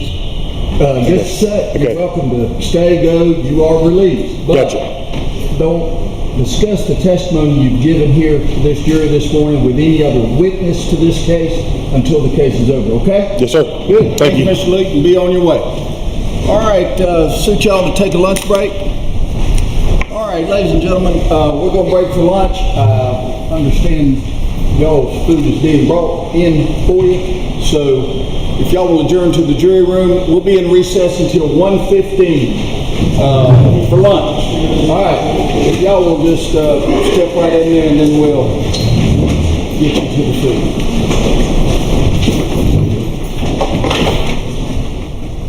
All right. Mr. Norton, let me speak with you for just a minute. Mr.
Record your question and send it. Download the 11 Alive News app to use near me. 11 Alive News at 11 p.m. is where you find out what's happening now across Metro Atlanta. We begin tonight with breaking news out of Cobb County, where a neighborhood is now... where you stay a step ahead of severe weather. Our storm risk has now been upgraded to a... and the only place where you can verify fact versus fiction. 11 Alive can verify that claim is false. 11 Alive News at 11 p.m. It looks like the fight over abortion is headed to the U.S. Senate floor. Senate Majority Leader Chuck Schumer says he will put a bill up for a vote this week that would legally protect the abortion rights provided under Roe versus Wade. A vote could come as early as Wednesday. It would need 10 Republican votes to dodge a filibuster, which is unlikely. While the Supreme Court seems poised to force its will upon women in a whole range of circumstances, perhaps we ought to focus our energy and our public policy upon mothers who are just trying to make it. Senator Reverend Raphael Warnock was in a really unique position as a lawmaker to talk about his stance on public policy while giving his sermon on Mother's Day. On Friday, the Pew Research Center released new information showing that most people believe abortion should be legal in all or most cases, but many are open to some restrictions. White evangelical Christians are most opposed to abortion, with 53% saying it should be illegal in most cases. And that's where it stands, nearly a week after a leaked draft opinion from the U.S. Supreme Court suggesting the justices may overturn Roe versus Wade. Brandon Lewis from our Verified team is looking into how states, including Georgia, may either protect or restrict abortions. For almost 50 years, Roe v. Wade guaranteed women in the U.S. the right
people can hear over there.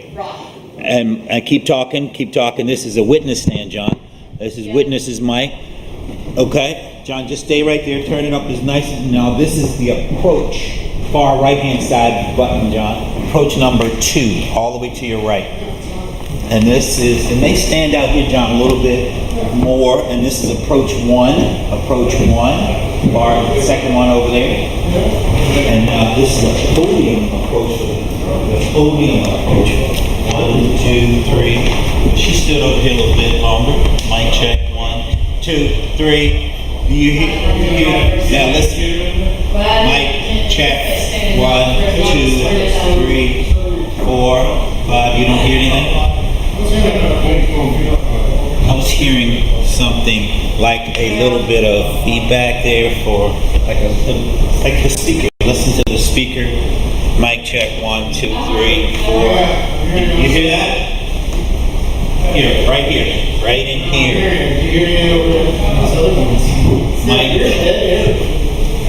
Mic check. 1, 2. Now here.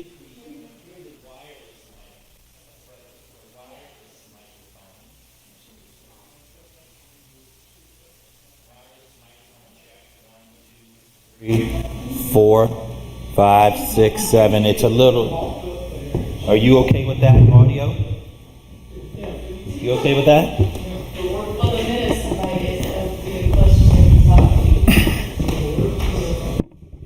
Mic check. 1, 2. Now, John, would you have a problem with we put this microphone over on the approach? No, that's fine. You think that's good? Or you rather, because it's more directional, because they stand here. This microphone is what do you want to tell me? That's what we do is we adjust. Sure. I think that like this right here. To show you. Oh, you know what? You gotta get approval from her because. Well, I'm just going to sit here. Let me just show you something. Look at this.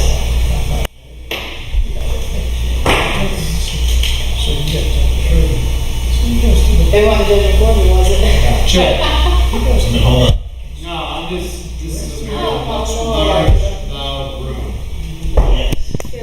All right, John. This is the approach 1. You check this one. Approach 1. That's going to be on the floor. Approach 1. Mic check. 1, 2. You can go with it. So, yes, if Lindsay's okay with it on the floor there. Look at this. She knows old school. No, you'd rather. I mean, what? If it was just me, I'd probably be fine with it. I don't think the attorneys are because they walk around. What about right here, Lindsay? What about right here? If I take this right to here. No. I think they're going to take it in the way of the jury. All right, fine. Watch it. You know what? Done.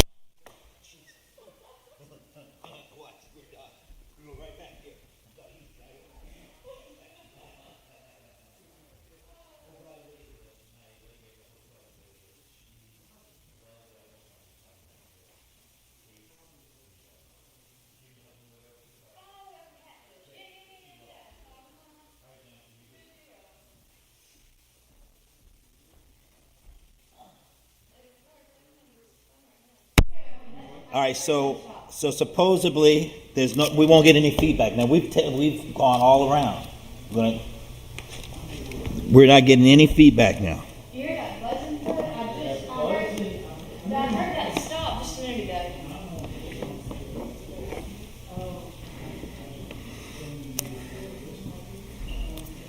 What do you mean? I heard it stop. I swear, unless I'm making that. No, I think I'm it. crazy. This morning I think I have gone crazy, but If it was like the one where we used to put them up there. yeah. If you have the fire now, then maybe. Okay, yeah. Maybe that's right. But that's from over there. That's. Okay. You know, I want to do something. This is the one. That's the one causing the issues. Apart. So yeah. But you hear this now. This is the Talking. Okay, this is for the jury. to hear the jury and the witnesses speaking. Yeah. Can you hear?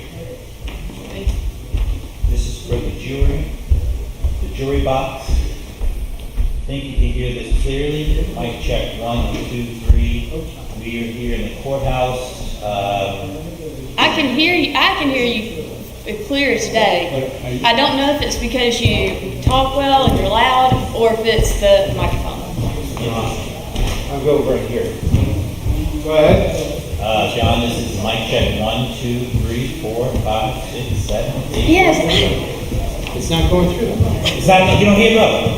Check 1, 2. There we go. Now I hear it. That one. So you really gotta talk into this thing. So no, yeah, and that's where it causes feedback when you go like that, and you're really, Yeah. and it's causing because then the speakers are hearing.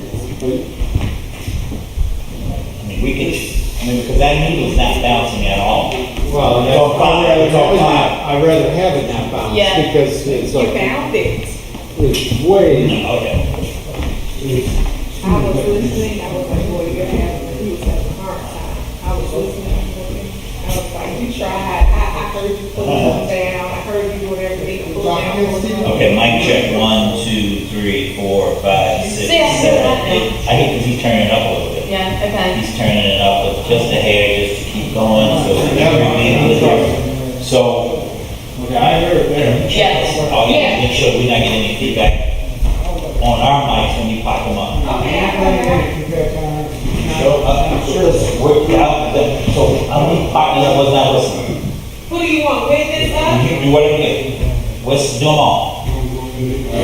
Mic check 1, 2, 3, 6, 7. I can hear them very nicely now. Yeah, I hear it You can just pop them off. And then, too. Okay. yeah, there's no, you hear it clearly, okay?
Yeah.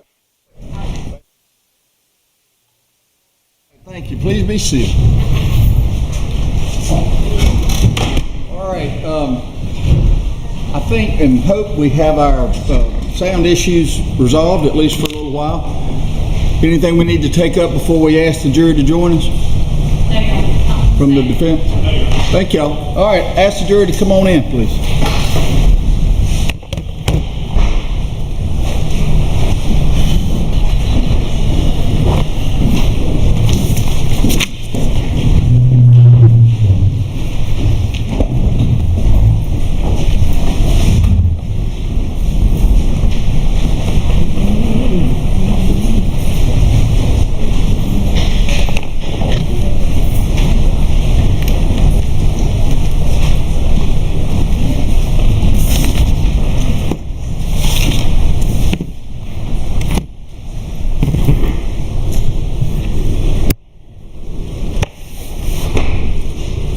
Okay.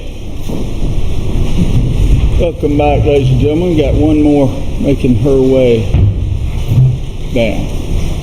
Hope you enjoyed a good lunch, had a nice break. Let me ask you two gentlemen seated here at the end of both rows. From where you're positioned, can you see the witness's face when they are testifying? Yes? Yes? Okay. All right. Good deal. As you recall, ladies and gentlemen, when we broke for lunch, the state was still presenting their case. So, Ms. Hart, if you'll please call your next witness. State called Philip Luke. Philip Luke.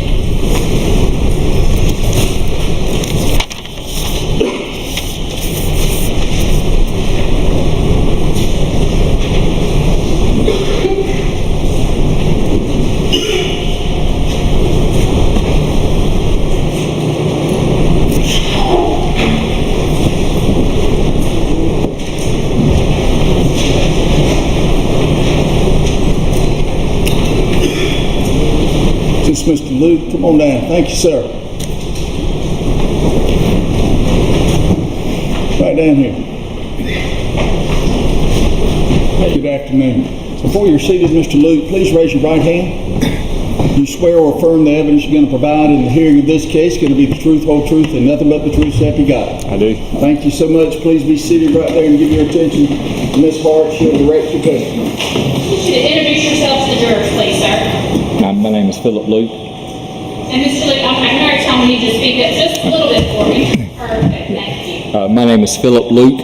Mr. Luke, do you know someone named Jared Luke? I do. That's my brother. And who's older, you or Jared? I am. Back in 2005, October 2005, how old would you have been? 18, I believe. And did you know someone by the name of Tara Grinstead? I did. How did you know Tara Grinstead? She was actually my high school teacher and had some family connections.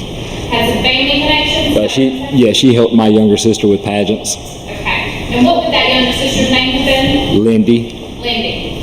Now, did you ever have the occasion to go to Miss Grinstead's residence? I did. Once or more than once? From my recollection, just once. And what was the reason that you went to her residence? To retrieve our family dog. Now, when you went to her residence, do you recall what day of the week that would have been? It would have been a Saturday. And do you recall about what time of the day it was? It was Saturday afternoon. I'm not sure what time exactly. Fine. When you got to the residence, do you recall if her vehicle was home or not? Yes, her vehicle was there. And did you approach the door at any point? I did. I knocked on her door. Did anyone answer the door? They did not. What did you do after no one answered the door? Our dog was in the backyard with her dog, and they had, I believe, a gated backyard. Yes, sir. So just got my dog and we left, and I believe I texted my mama and asked her to, call and let Tara know that we had retrieved the dog. Okay. Now, did anyone go with you to the residence that day? They did. Who went with you to the residence that day? Zane Deal. Okay. Now, let me ask you, do you know the defendant in this case, Ryan Duke? I do. How did you know Ryan Duke? I knew him in high school. I was friends with Jake. And who is Jake? Jake would be Bo's brother. So to be clear, would that be Jake Dukes? Jake Dukes. And Did you ever have an occasion to attend any parties at a place in Ben Hill County that was owned or leased by the Dukes family? I don't recall any parties out there. Okay. And specifically, we're talking about the Pecan Orchard area. Do you ever remember going to any bonfires out there? Not personally, no. Did you ever spend, do you have personal knowledge if Zane Deal and Ryan Duke were friends or not? Yes, ma'am, I believe they were. And did you ever interact with them at the same time? I'm sure I did. Did Zane Deal ever get out of the vehicle that day? Yes, ma'am. And did either of you ever go into the residence? No, ma'am. Did either of you ever try the door to see if it was unlocked? No, ma'am. Now, you said your younger sister was in pageants. That's correct. Do you recall if she was in the pageant that was going on that particular day? She was not. So do you have any idea what time the pageant was going on that day? I do not. And did you see anyone else at the house, Ms. Grinstead's house, at the time you were there? I did not. Okay. That's all the questions I have. All right, Ms. Gibbs, you're up. Your Honor. Zane Dill was with you when you went to Ms. Grinstead's house. That's correct. You don't know where Zane Dill went later Saturday evening. At the time, I did not. And as you sit here today, you don't know where he was Saturday evening, October 22nd. I cannot personally attest to where he was at. You personally knew Ryan Duke at the time of Ms. Grinstead's disappearance, right? I did. And other people in your friend group, I guess you had overlapping friends, knew Ryan as well? Sure. Ryan had a reputation as a peaceful, non-violent person, didn't he? He did. And he had a reputation for being trustworthy. I would agree, yes. Overall, Ryan was considered a nice guy. Yes. Polite. Yeah. You also knew Bo Dukes at the time of Ms. Grinstead's disappearance, didn't you? I did. And other people similar to Ryan, sort of friend groups overlapped and people you knew Bo. Sure. Bo had a reputation as a liar, didn't he? He did. And as between Mr. Dukes, Mr. Ryan Duke and Mr. Bo Dukes, Bo was considered the more dominant of those two individuals, wasn't he? He was. No further questions? Can you follow up, Ms. Farr? Yes, Your Honor. May we approach for just a moment? Sure.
Ms. Hart, I'll hear from you.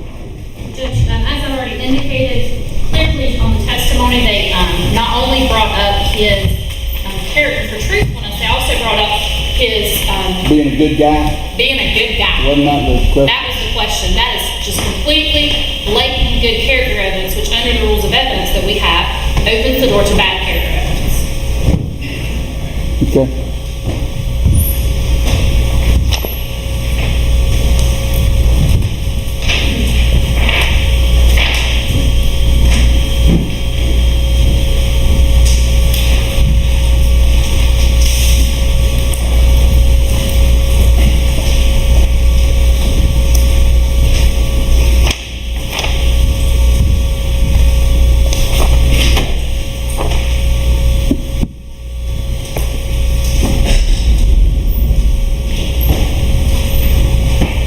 Some water in here?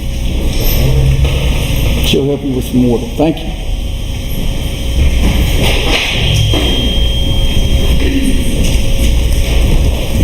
Judge, I apologize for the delay. Oh, just, I'm sorry, the jury door's open. Thank you, Ms. Watkins. Yes, sir. You're fine. Take your time. Ready. Thank you, Your Honor. Under 404A1, we're entitled to offer good character evidence from Mr. Duke. We're entitled, as a defense, to open the character door to the extent we wish to open the character door, in particular traits of character. The state is limited in cross-examination to the scope of the traits we put into issue. And I'm not sure exactly what the state intends to present in rebuttal, but they would be limited to rebutting the specific traits that we put into evidence through this case. It's a good guy trait. Well, I mean, that's pretty... yes, Your Honor. I mean, truthfulness is one specific thing. Reliability, I think, was another one, another specific thing. Good guy is pretty wide, right? I understand, Your Honor, but we also ask specific questions about other specific traits. I agree. We may need a profit from the state on what the proposed character evidence is that they wish to rebut. I don't have any problem with that. Can you summarize that real quick? Specifically, I believe this witness would testify that the defendant, Ryan Duke, prior to the murder of Tara Grinstead, had depression issues, and that in fact this witness was often worried that Ryan would hurt himself because of his mental health issues. I would also intend to ask him if he's aware of any of his prior arrests, because at this point, him being a good guy is about as general as you can get with character evidence. All right, you get the last say, Mr. Merchant. Yes. On the last issue, Your Honor, the issue of arrests, the Supreme Court made clear on that the fact that someone's been arrested for something is proof of nothing. Because of the presumption of innocence, the fact that the police have arrested somebody, there's no relationship whatsoever to admissible character evidence. That's clear. And so, as far as it relates to the issues related to Mr. Duke's mental health, I don't know necessarily that we'll have any problem with that, because we understand that the state wants to do that, that's fine. Okay. I'm sorry. Yeah. Judge, very interesting that they're indicating I can't use an arrest as character evidence, considering the fact that... I got it. Yes. And actually, that if Your Honor doesn't want me to go further, that's the state's position, that is allowed for me to ask him if he has a knowledge of that DUI. Which was never adjudicated one way or the other, is that right? I don't believe so, Judge, but I would have to verify that. The truth is, I've never intended to go into that DUI because I cannot believe they opened the door this quickly. And so I don't have that conviction in front of me. I would simply be asking him if he's aware of that. I would probably also be asking him, there's an incident that occurred in which a fight took place. It was discussed with one of the jurors earlier. I would ask if he has any knowledge of that fight that I believe the defendant took place in part of. Your Honor, let me heard it once more. The state has to have a good faith basis for asking a specific witness as to certain facts. They can't ask a witness with obviously no knowledge of it, a leading question designed to affect the jury. So we need to know, outside the presence of the jury, whether the state has a good faith basis to believe this witness has any information whatsoever about the arrest. About the DUI arrest?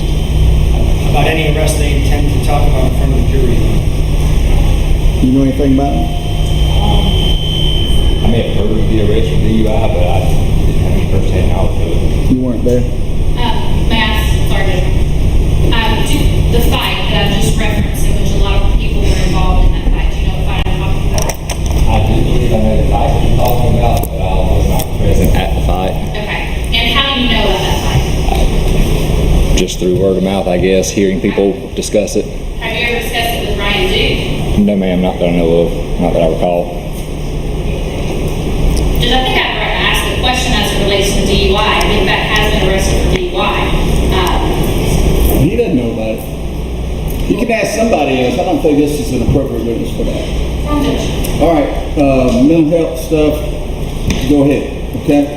The fight, the DUI, I think the door is open to a different witness. Absolutely. All right, ask the jury to join us, please.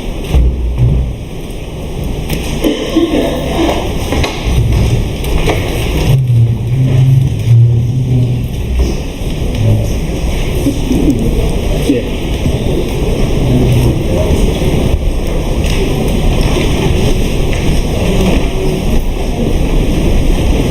What were you telling me?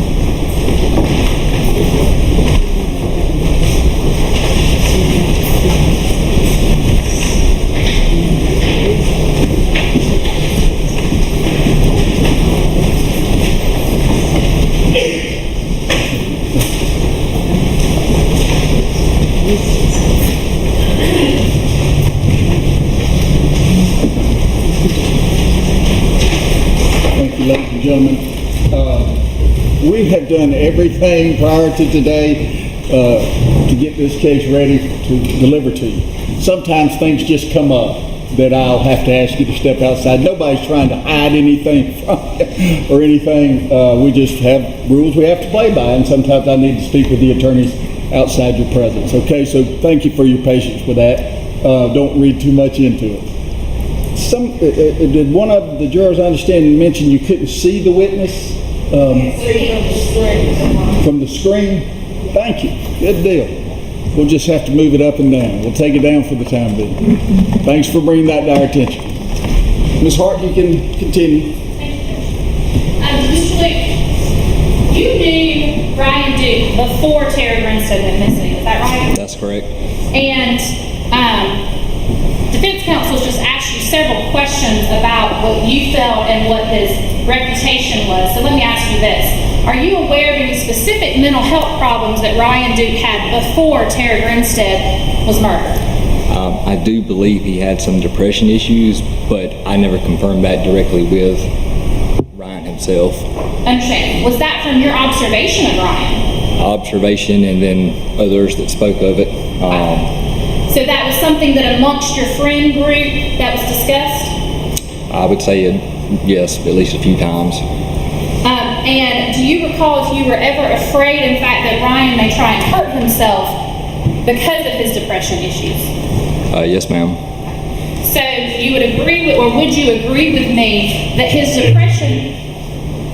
I'm sorry? Actually changed it so it wasn't going to be leading. All right, we'll just start over.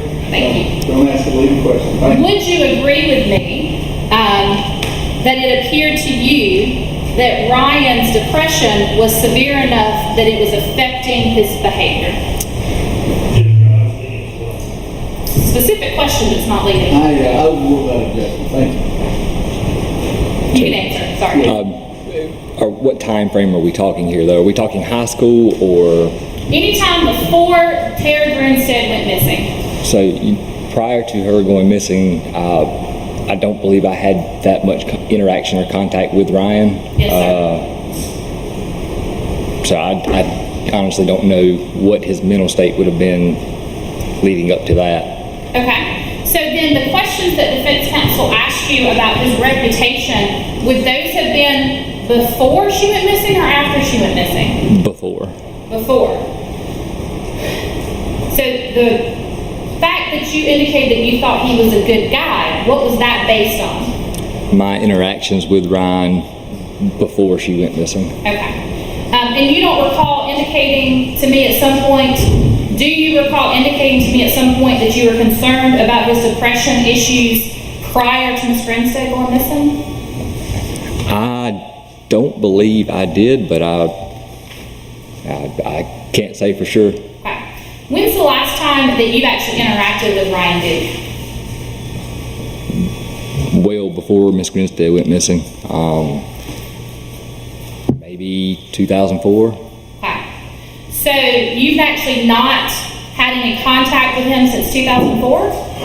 Personally, no, but there were some things that happened after she went missing that, again, it wasn't me directly talking with Ryan, Yes. but Amongst your friend group, would you say there was an issue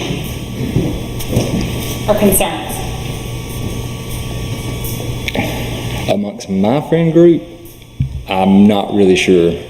I was slightly younger than them by a few years, so. Yes, sir. So I just want to be clear, in the statements that you've made about Ryan's personality, do you really know what Ryan was like at all in October of 2005? I do not. And as it related to his relationship with Bo Dukes, how would you describe their friendship? I would have described them as best friends. No further questions. Mr. Gibbs, any follow-up? All right, Mr. Luke, thank you for your testimony, sir. You're welcome to stay, go, whatever you'd like to do. Only thing I'll ask you is please don't discuss the testimony you've given here this afternoon with any other witness in the case until the case is concluded, okay? Yes, sir. All right, thank you so much. Thank you. You're free to go. Call your next witness, please. Call your next witness. Thank you, Judge. The state will call Troy Davis to the stand.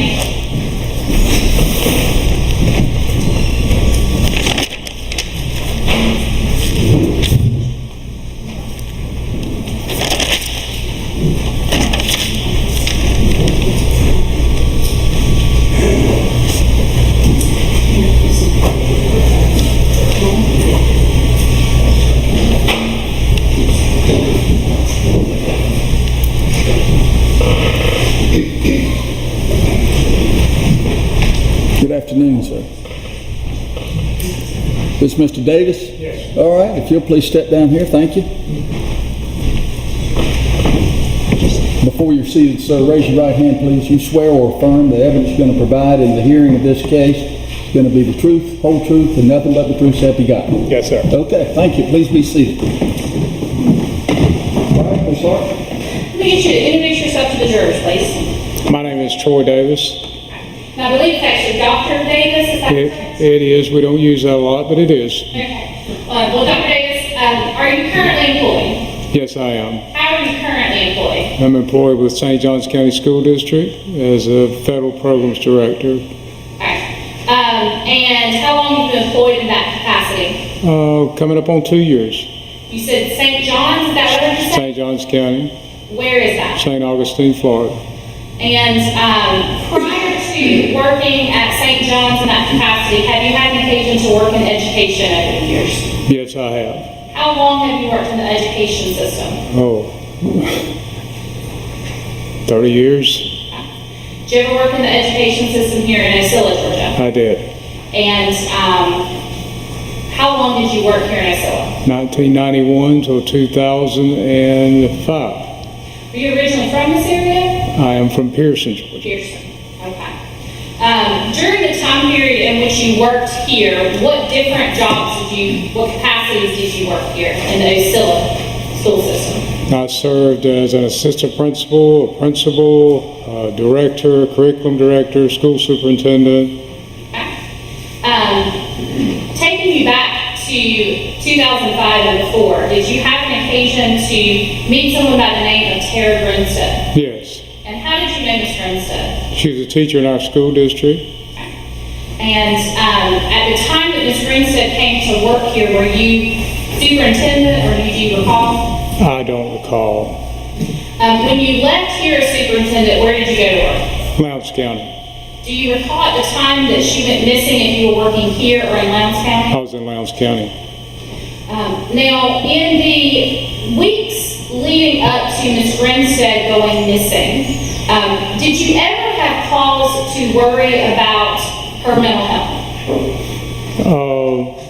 Well, I was concerned about Tara. I'm not a mental health expert, but I was concerned about Tara.